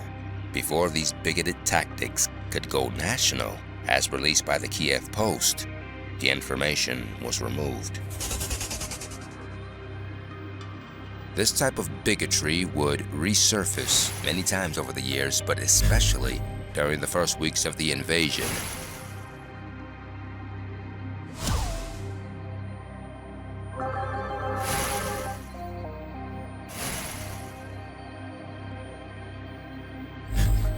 The exact people asking the world for help is committing a war crime against Africa.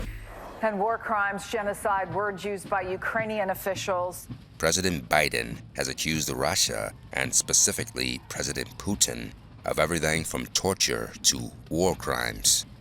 Accusations that his own administration faced over a decade ago as vice president. Accusations that the UN Human Rights Council addressed in 2021. But it wasn't about the United States or the Russians, but instead the torture being conducted by what the report states as Ukrainian government actors. From the beginning of the armed conflict, conflict-related detainees faced torture and ill treatment by government actors. From April of 14 until April of 21, the OHCHR documented the detention of 767 individuals, 68.8% of whom were subject to torture or ill treatment. According to the victims interviewed by the OHCHR, torture and ill treatment were used to extract confessions or information, or to otherwise make detainees cooperate, as well as for punitive purposes, to humiliate and intimidate, and to extort money and property.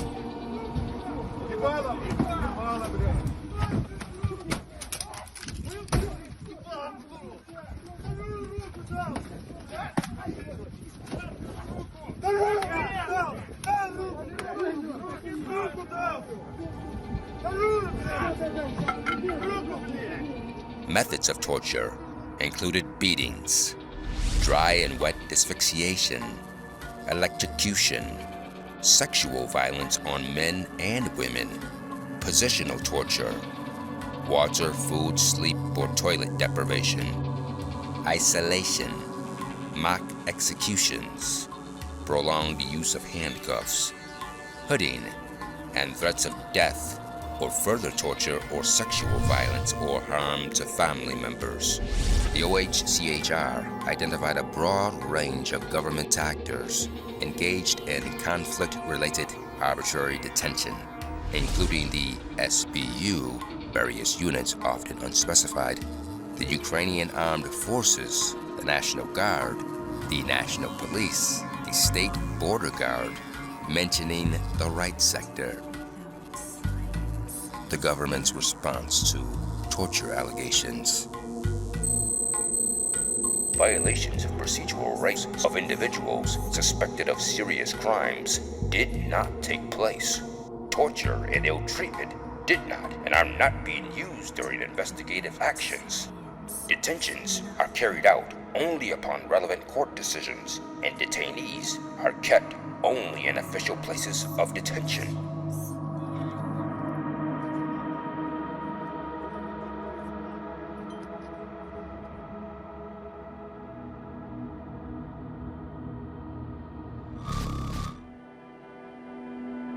This torture and assault and bloodletting were conducted by both government-controlled territories, meaning the Western-backed Ukraine, and self-proclaimed republics, meaning the Russian-backed Ukraine, according to the report.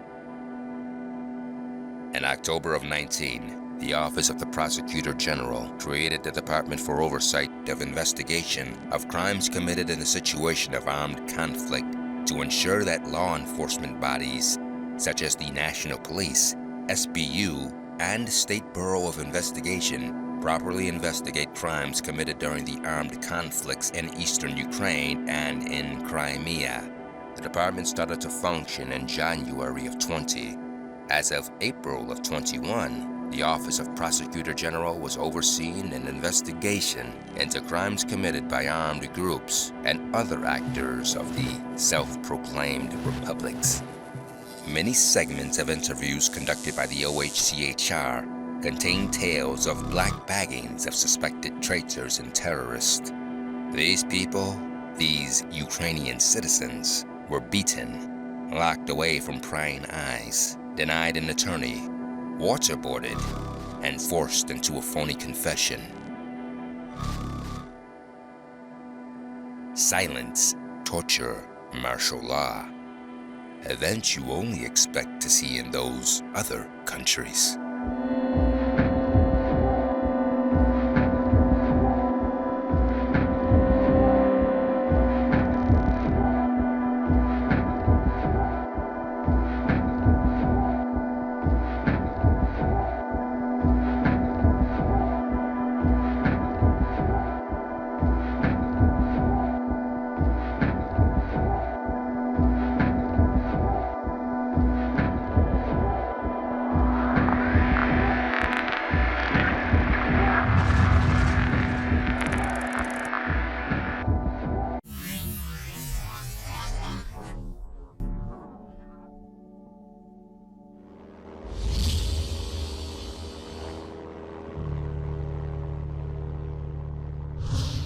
War crimes and war criminals, war criminality and genocide.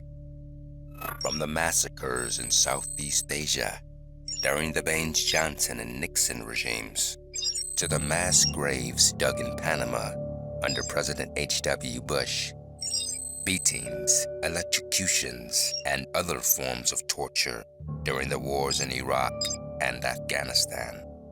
All crimes against humanity, and for top officials, all unindicted, while certain individuals who were intimately involved in these actions obtained the privilege to redefine what a war crime actually is and who a war criminal can actually be.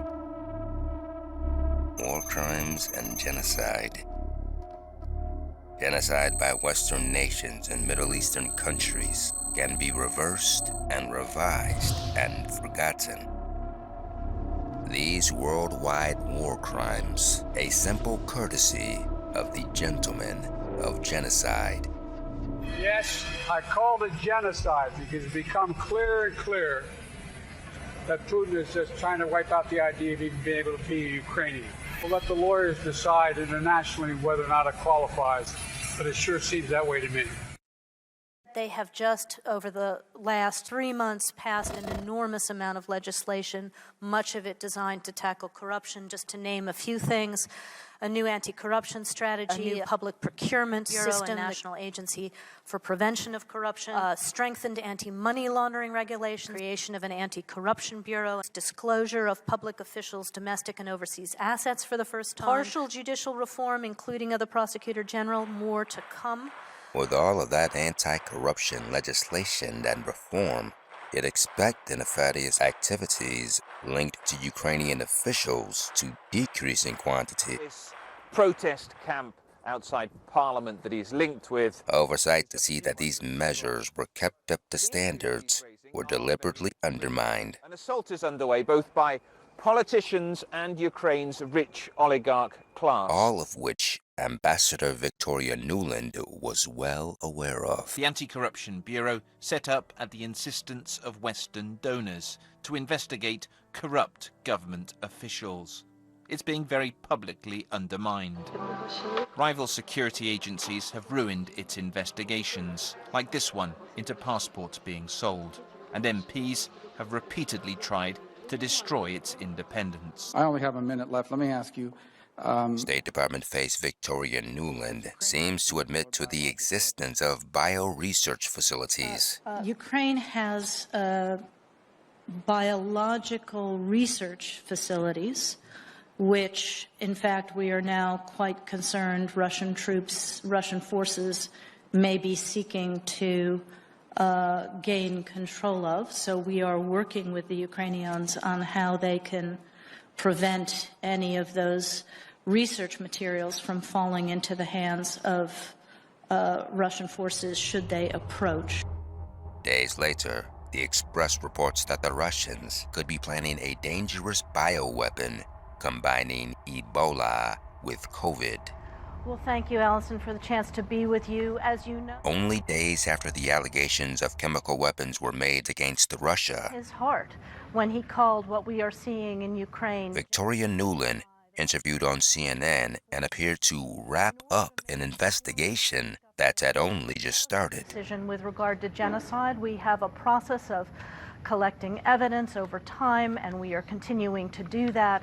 But I am going to predict that what President Biden called it is what we will ultimately likely find when we are able to gather all of this evidence, because what is happening on the ground is not an accident. It is an intentional decision by Russia, by its forces, to destroy Ukraine and its civilian population.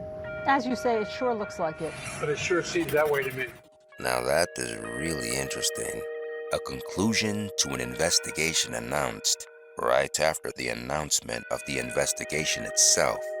The investigation, a simple formality with no meaning at all, announced by the Ambassador Nuland, the State Department Nuland, the Kagan family Nuland. Edward Kagan, husband of Victoria Nuland and founder of the controversial Project for the New American Century. Their documents criticized as insisting on long-term war, following what the document states as a new Pearl Harbor. Brother-in-law Frederick Kagan, also of PNAC and top advisor to General David Petraeus, helping to design the Iraqi surge under General McChrystal in 2007. Sister-in-law Kimberly Kagan, also advising General Petraeus, currently acts as the head of the Institute for the Study of War. Like the Biden family, the Kagan-Nuland family seem to have a deep love affair for war and chaos. A BBC article posted in February of 2014 discusses an apparent bugged phone conversation in which a senior U.S. diplomat, Victoria Nuland, disparages the EU over the Ukraine crisis. This is the conversation between Assistant Secretary of State Victoria Nuland and then U.S. Ambassador to Ukraine, Jeffrey Pyatt. So I don't think cleats should go into the government. I don't think it's necessary. I don't think it's a good idea. Yeah, I mean, I guess you think, what, in terms of him not going into the government, just let him sort of stay out and do his political homework and stuff. I'm just thinking, in terms of sort of the process moving ahead, we want to keep the moderate Democrats together. The problem is going to be Tony Book and his guys. And, you know, I'm sure that's part of what Yanukovych is calculating on all of this.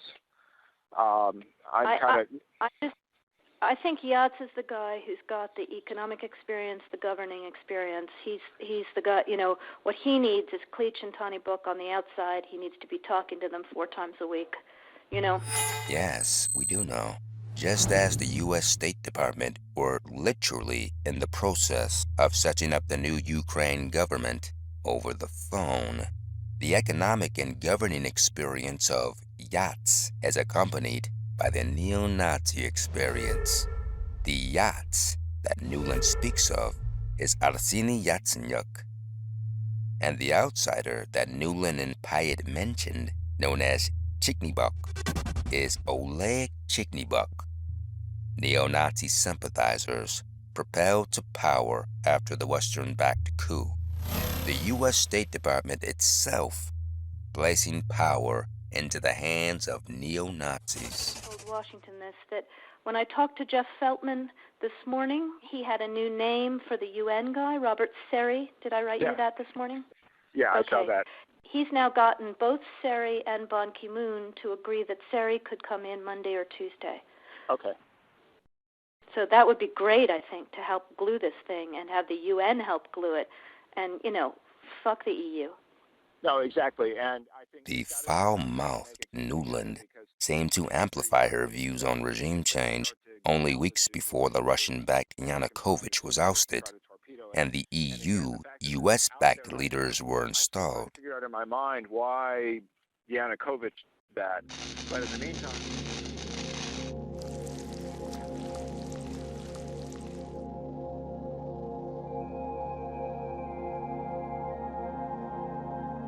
On part 1 of Chemical Romance, we demonstrated how Syrian rebels, backed by the United States, were entering Syria through Turkey's southern border.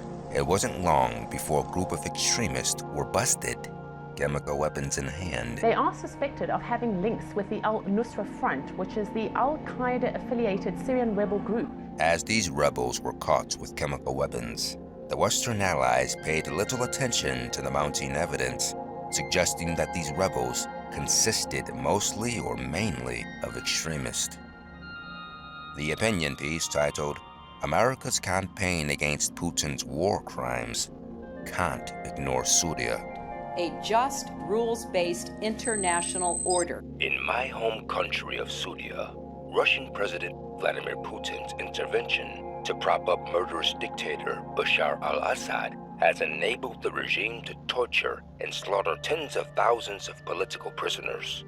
The author calling it part and parcel of the struggle against Putin's assault on the rules-based international order. In a the rules-based international order that's consistent with our interests.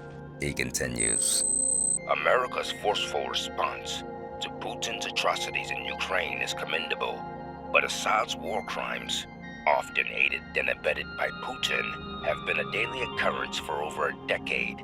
It's time for the United States to stop ignoring Assad's brutality. The writer also mentions the Syrian revolutionary or opposition forces, rebel groups infected with extremists, such as the Al-Nusra Front. Mosa Khatib, seen here being apparently laughed at during a meeting with the Vice Biden, was the head of the Syrian National Coalition and a supporter of the Al-Nusra Front.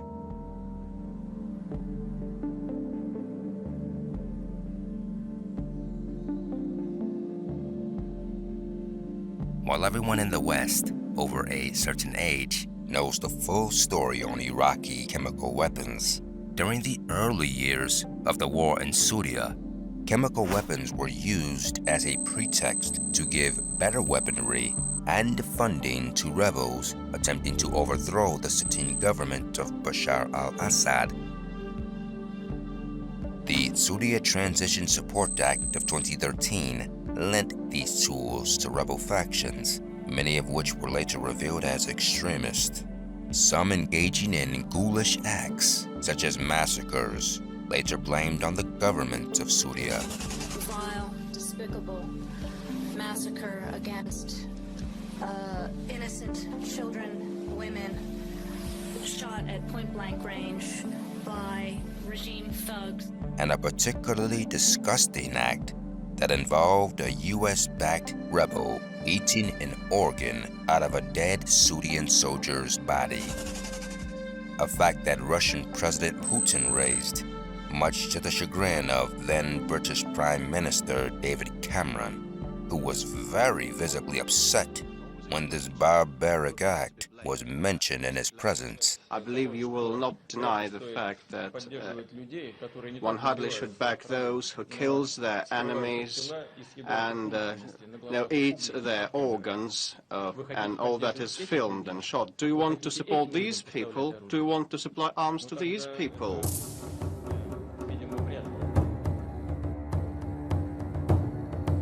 After asking for NATO's assistance, Ukraine President Zelensky makes the claim that chemical weapons have been used against citizens in white phosphorus shells.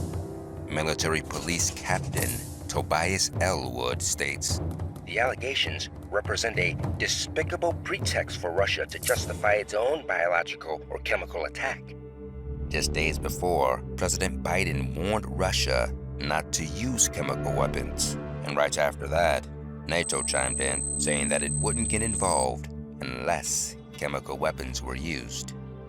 Then suddenly the claim is made that chemical weapons had been used. Iraqi and Libyan chemical weapons in 2002 and 2003. Syrian chemical weapons in 2013. Russian chemical weapons in 2022. Western-backed extremists in Syria, and in Libya, and in Pakistan, and in Egypt, and in, well, Western-backed neo-Nazis in the Ukrainian military and the street patrol, with powerful partners to make a president, or to make him believe he's a president, rather than a conduit for larger plans. But I want to make it clear, I wasn't then, nor am I now, articulating a policy change. I was expressing the moral outrage that I feel, and I make no apologies for it. If the West, or the Biden regime in particular, were really interested in war criminals, wouldn't the government go after some of its own offenders? While President Biden was the Vice Biden under President Barack Obama, a record number of Middle Eastern drone strikes killed thousands of non-combatants. In 2012, a Chicago Tribune writer named Charles Krautheimer captures the quickly dismissed war crimes in an article titled "Barack Obama, Drone Warrior." The Osama Slayer card having been overplayed, what to do? A new card, Obama, Drone Warrior, steely and solitary, delivering death with a cool dispatch to the rest of the Al-Qaeda death chart. So the peacemaker, Nobel laureate, nuclear disarmer, apologizer to the world for America having lost its moral way when it harshly interrogated the very people Obama now kills, has become just in time for the 2012 campaign, Zeus the Avenger, smiting by lightning strike.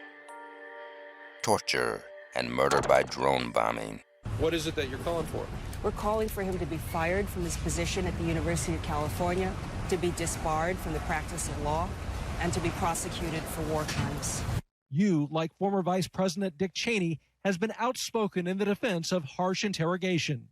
Was it worth it? Well, we haven't had an attack in more than 7 years. And in a recent opinion piece for the Wall Street Journal, you writes, to limit the president's constitutional power to protect the nation from foreign threats is simply foolhardy. During the reckless drone strikes, a suspected terrorist was targeted in an area where civilians who may or may not be related to the suspect are also present. And in just the first few months of 2009, there were 16 reported. The Obama administration seems to be intensifying the use of these strikes. He's acted with vision and with confidence, and he's demonstrated and unwavering commitment to keeping us secure and delivering freedom to the Iraqi people. So it's with great... During the presidency of George the Decider W. Bush, torture was as routine as the later discredited terror alert level system, and were used on anyone thought to be harboring information. The vile acts documented in the torture report, released in December of 2014, gave horrific details describing potentially specific war crimes. Holder is reportedly close to appointing an independent prosecutor to investigate whether White House lawyers violated the law. Among those possible violations, the waterboarding of a terrorism suspect back in 2003. Very early this morning, just after midnight, he started the trip in Russia, making slight progress on his desire to rid the world of nuclear weapons. In Italy, the president didn't get everything. We'll probably make a decision in terms of how to approach it once we have all the facts gathered up. But you wouldn't resist categorically an investigation? I think that there are responsibilities that all nations have, even in war. And if it appears that our conduct in some way supported violations of the laws of war, then I think that we have to know about that. The Bush administration resisted efforts to pursue investigations of an Afghan warlord named General Dostum, who was on the CIA payroll. It's now come out there were hundreds of Taliban prisoners under his care who got killed. Right. Some were suffocated in a steel container, others were shot, possibly buried in mass graves. Would you call for an investigation into possible war crimes in Afghanistan? The indications that this had not been properly investigated just recently was brought to my attention. So what I've asked my national security team to do is to collect the facts for me that are known. It's time to move forward and not go back. But where's the accountability? Well, the accountability, obviously, is that people's reputations have been harmed very badly. The question is do we want America's image harmed more by dragging this out further and further? You got to, what's going to be the positive result from airing out and ventilating details of what we already knew took place and should never have, and we are committed to making sure never happens again. The late Senator John McCain, during his lifetime a policy or lawmaker, suggests that disregarding the law for the sake of prominent reputations is preferable. Torture, the vile acts that the senator himself was reported to have been subject to during the war in Southeast Asia. The Justice Department has completed a 2-year review of Bush administration lawyers who authorized interrogation techniques such as waterboarding, and going against the finding of its own investigators, has concluded that the only thing they were guilty of was poor judgment. The lower level enabling functionaries who should have been just the beginning of a proper reckoning are now off the hook. From the Justice Department, led by Attorney General Eric Holder, in a conclusion made by a senior career official, those 3 attorneys showed poor judgment. That was a downgrade from the harsher finding that was made by DOJ investigators. The enhanced interrogation techniques were absolutely essential in saving thousands of American lives and preventing further attacks against the United States. As Joe Biden was dismissed by Cheney, it became a war between the Vice Biden and the Vice Cheney. And former Vice President Dick Cheney. Here's the headline, front page of the Daily News.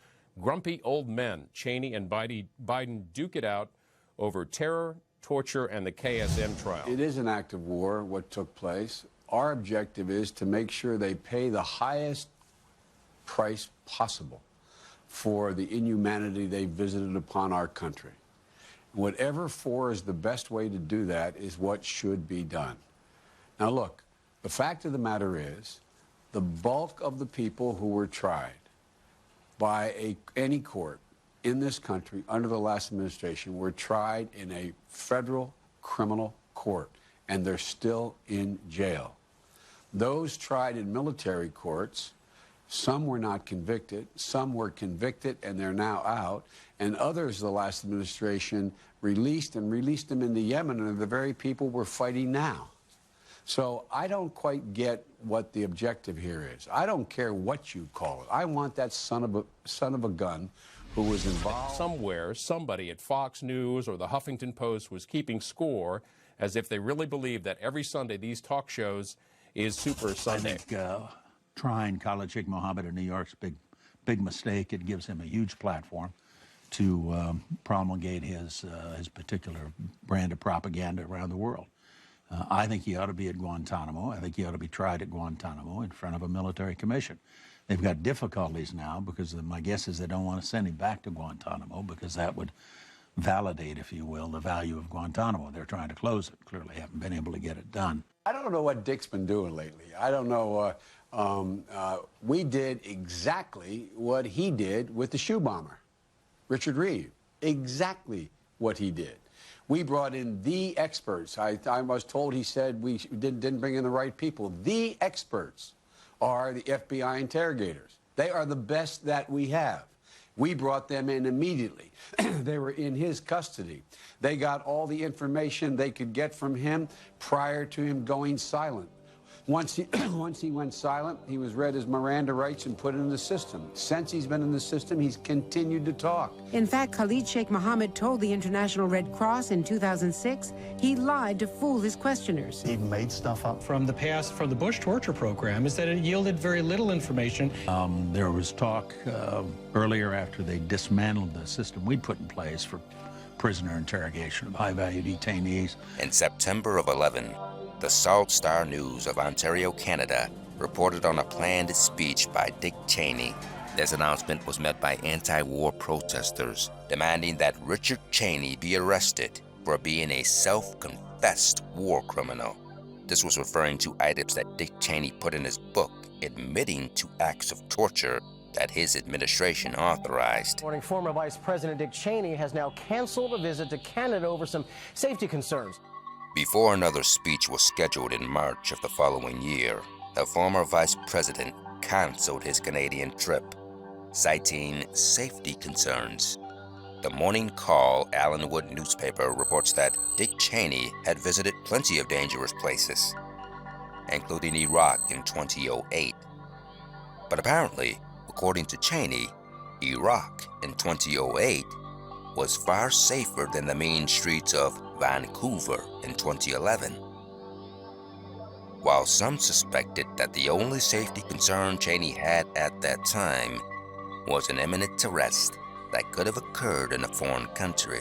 I mean, these are very serious crimes. They're war crimes, and they're not going to go away. There are foreign governments right now investigating at least 7 former Bush officials, and if we don't do so, they could well be, they certainly aren't going to travel abroad, for one thing, but certainly they could be theoretically tried in absentia of crime.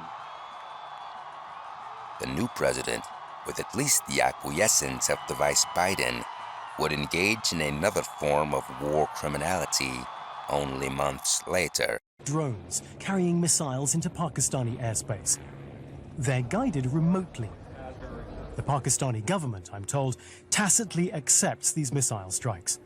They won't accept American soldiers on the ground.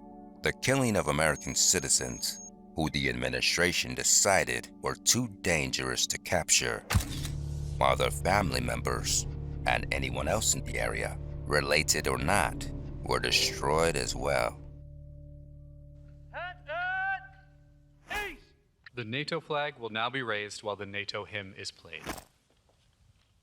For the raising of the NATO flag, inner circle, right, turn,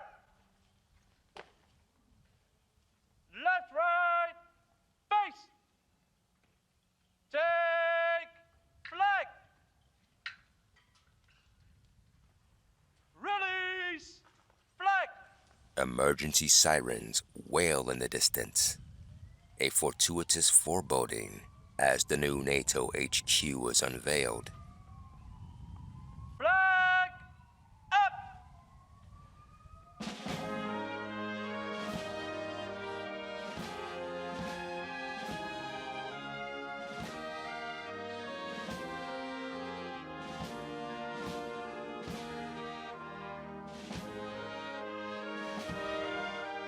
NATO, arguably the whole reason this conflict began. The Kremlin believes that Ukraine joining NATO puts the Russian Empire at risk.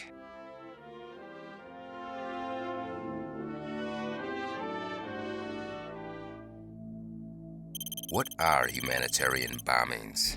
Of course, bombings of any sort, in contrast to any humanitarian effort. However, the humanitarian aid rendered by NATO sometimes needs to enter hostile areas to rescue indigenous people fleeing the horrors of war. In order to apply humanitarian support, NATO must sometimes bomb the towns and villages and other large areas in the interest of humanitarian aid and overall peace.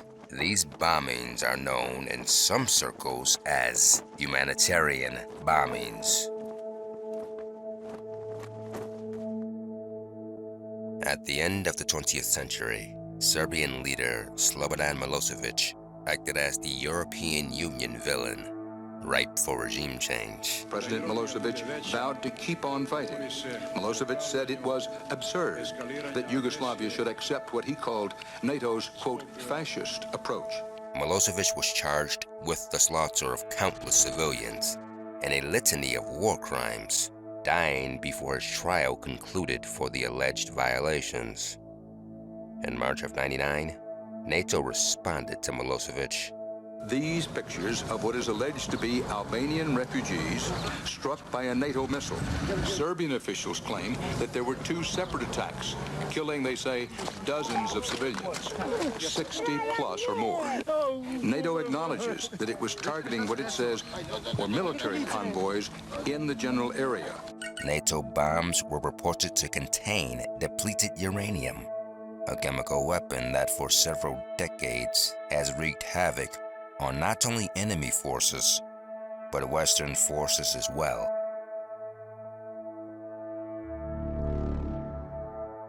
In this photo, standing next to General Wesley Clark, is indicted war criminal Agam Shekum. In January of '99, General Shekum retires his commission in the Croatian Armed Forces to take command of the KLA, or Kosovo Liberation Army, while pending war criminal charges that would later be dropped. Shekum would become Prime Minister of the country in 2006. In April of '99, The Telegraph UK wrote a story exposing NATO's training of the KLA, the latest evidence of growing cooperation between NATO and the KLA, once denounced by the West leaders as terrorists and dismissed by military strategists as a ragtag force. Large numbers of Kosovo Albanians herded around Kosovo like groups of migratory cattle. The alliance spokesman James Shea enthusiastically predicted that the KLA would rise from the ashes to play an increasingly important role in the current campaign. 1 year earlier, in February of '98, Clinton's special envoy to the Balkans, Robert S. Gelbard, had even called the KLA terrorist, though the Clinton administration quickly backed away from that term. The paper writes, despite public denials throughout the war, the CIA worked closely with the KLA to glean intelligence about the disposition of Yugoslav troops in Kosovo. In fact, the CIA and NATO had been working with the KLA since late April 1999. To avoid working directly with the KLA, however, the U.S. military used the Albanian Second Army as an intermediary, according to the U.S. European Command. But U.S. officials say they were reluctant to become deeply involved with the KLA. The rebels had allegedly committed atrocities and were involved in drug smuggling, according to intelligence reports. NATO is bombing Libya longer than it was bombing Yugoslavia several years ago, and there is no end in sight. It's obvious that politics is a cynical matter. The protest came from people who want the United States and NATO to stop bombing in Libya, with the mission of protecting Libyan people from the country's military. The intended target during last night's airstrike in Tripoli was a military missile site. However, from our initial assessment of the facts, it appears that one weapon did not strike the intended target due to a weapons systems failure. Although officials in Tripoli claim more than 800 civilians have died in NATO raids. A counter-protest featured people waving Libyan flags and calling on NATO to keep helping the rebels fight against Muammar Gaddafi's government. These protesters say NATO bombing is effective in stopping Gaddafi's military from attacking its own people. What we want is Gaddafi's forces to be eliminated. They've been killing Libyan people. From May until October of 2011, humanitarian bombing on Libya killed thousands of Libyan civilians, NATO only admitting to a fraction of those deaths. One NATO bomb was on a news company, bombed on 20 July of 2011, killing 3 media workers, injuring 21. Director General Irina Bokova of the UN Educational, Scientific, and Cultural Organization stated that media outlets should not be targeted in military actions. Yet no actions were taken by the UN or anyone else for the attack and murders of these media workers. The harboring and promoting of war criminals, the use of chemical weapons, affiliations with more terrorist groups.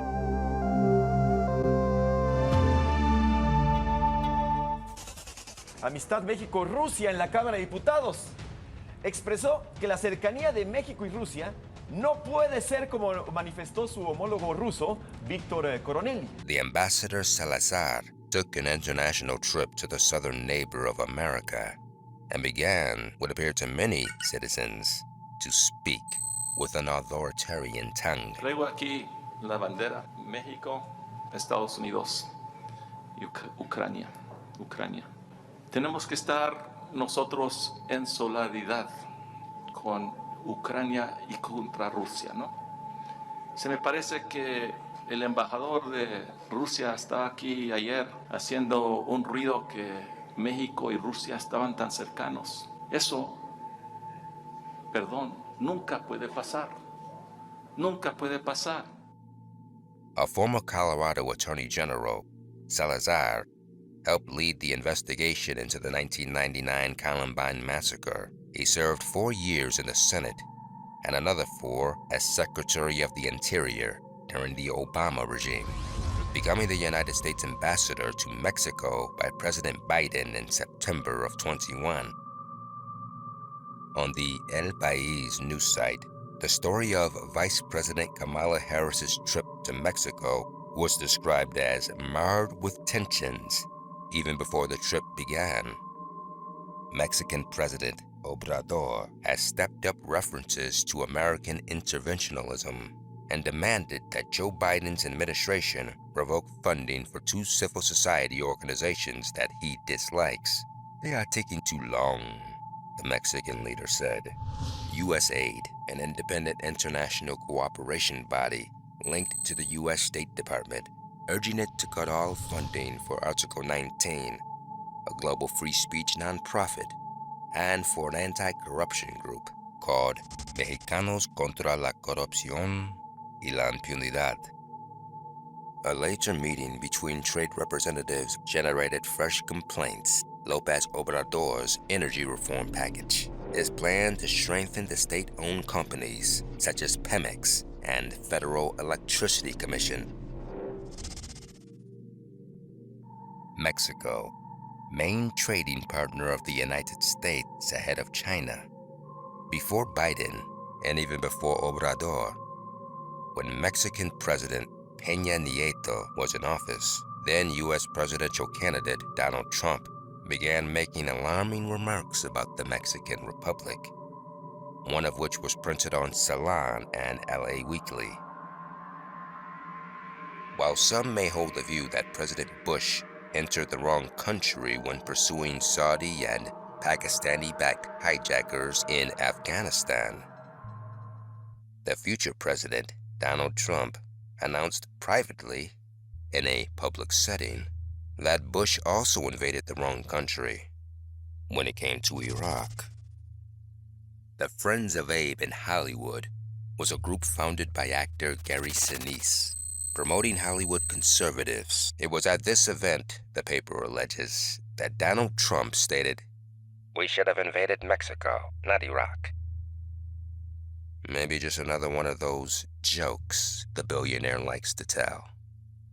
The paper also says that Trump's statement at the Friends of Abe in Hollywood event was met with a rousing applause.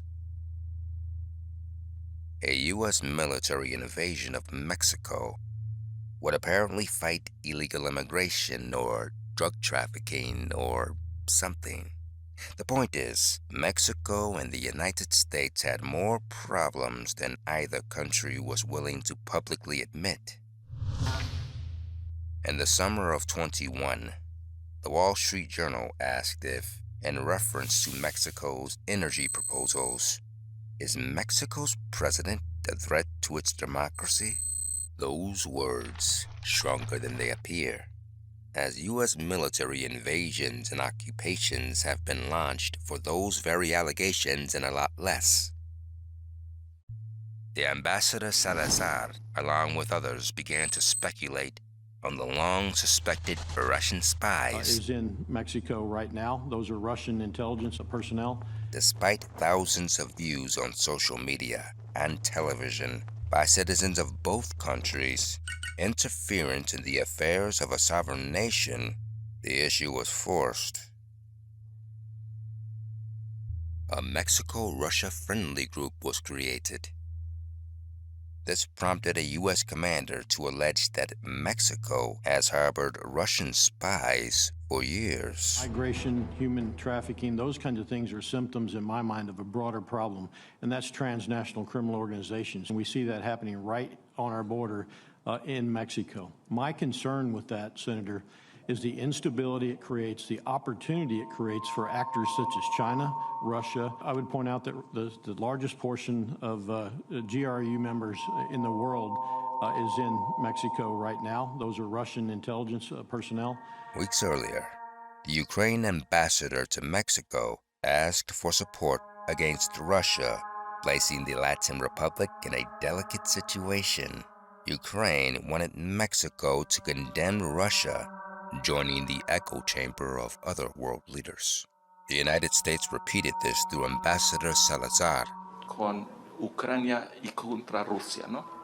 Mexico refused, stating to the effect that they will act as an independent nation, not a satellite to the wanton desires of the Western powers. De que México no es colonia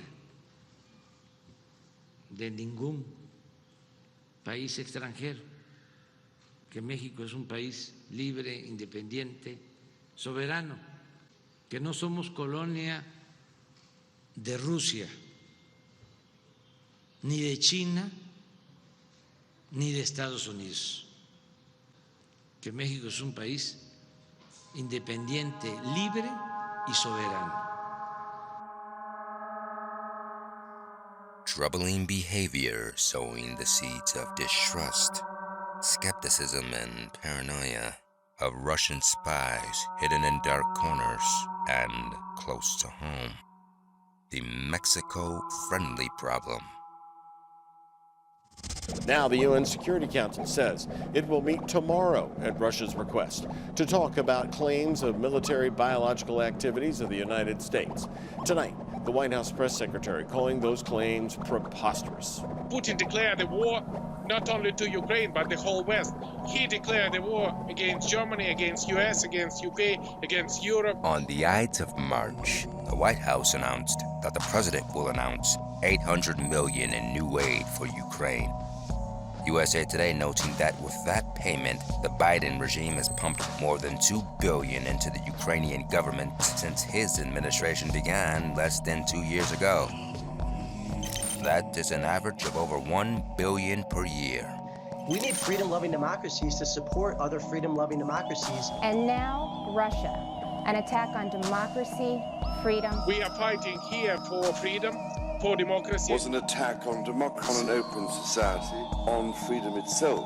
These promises of democracy and freedom for the Ukrainian people, a similar message given to the people of Iraq, to the people of Afghanistan, a country where many people are in a more desperate situation than they were before the West involved itself at all.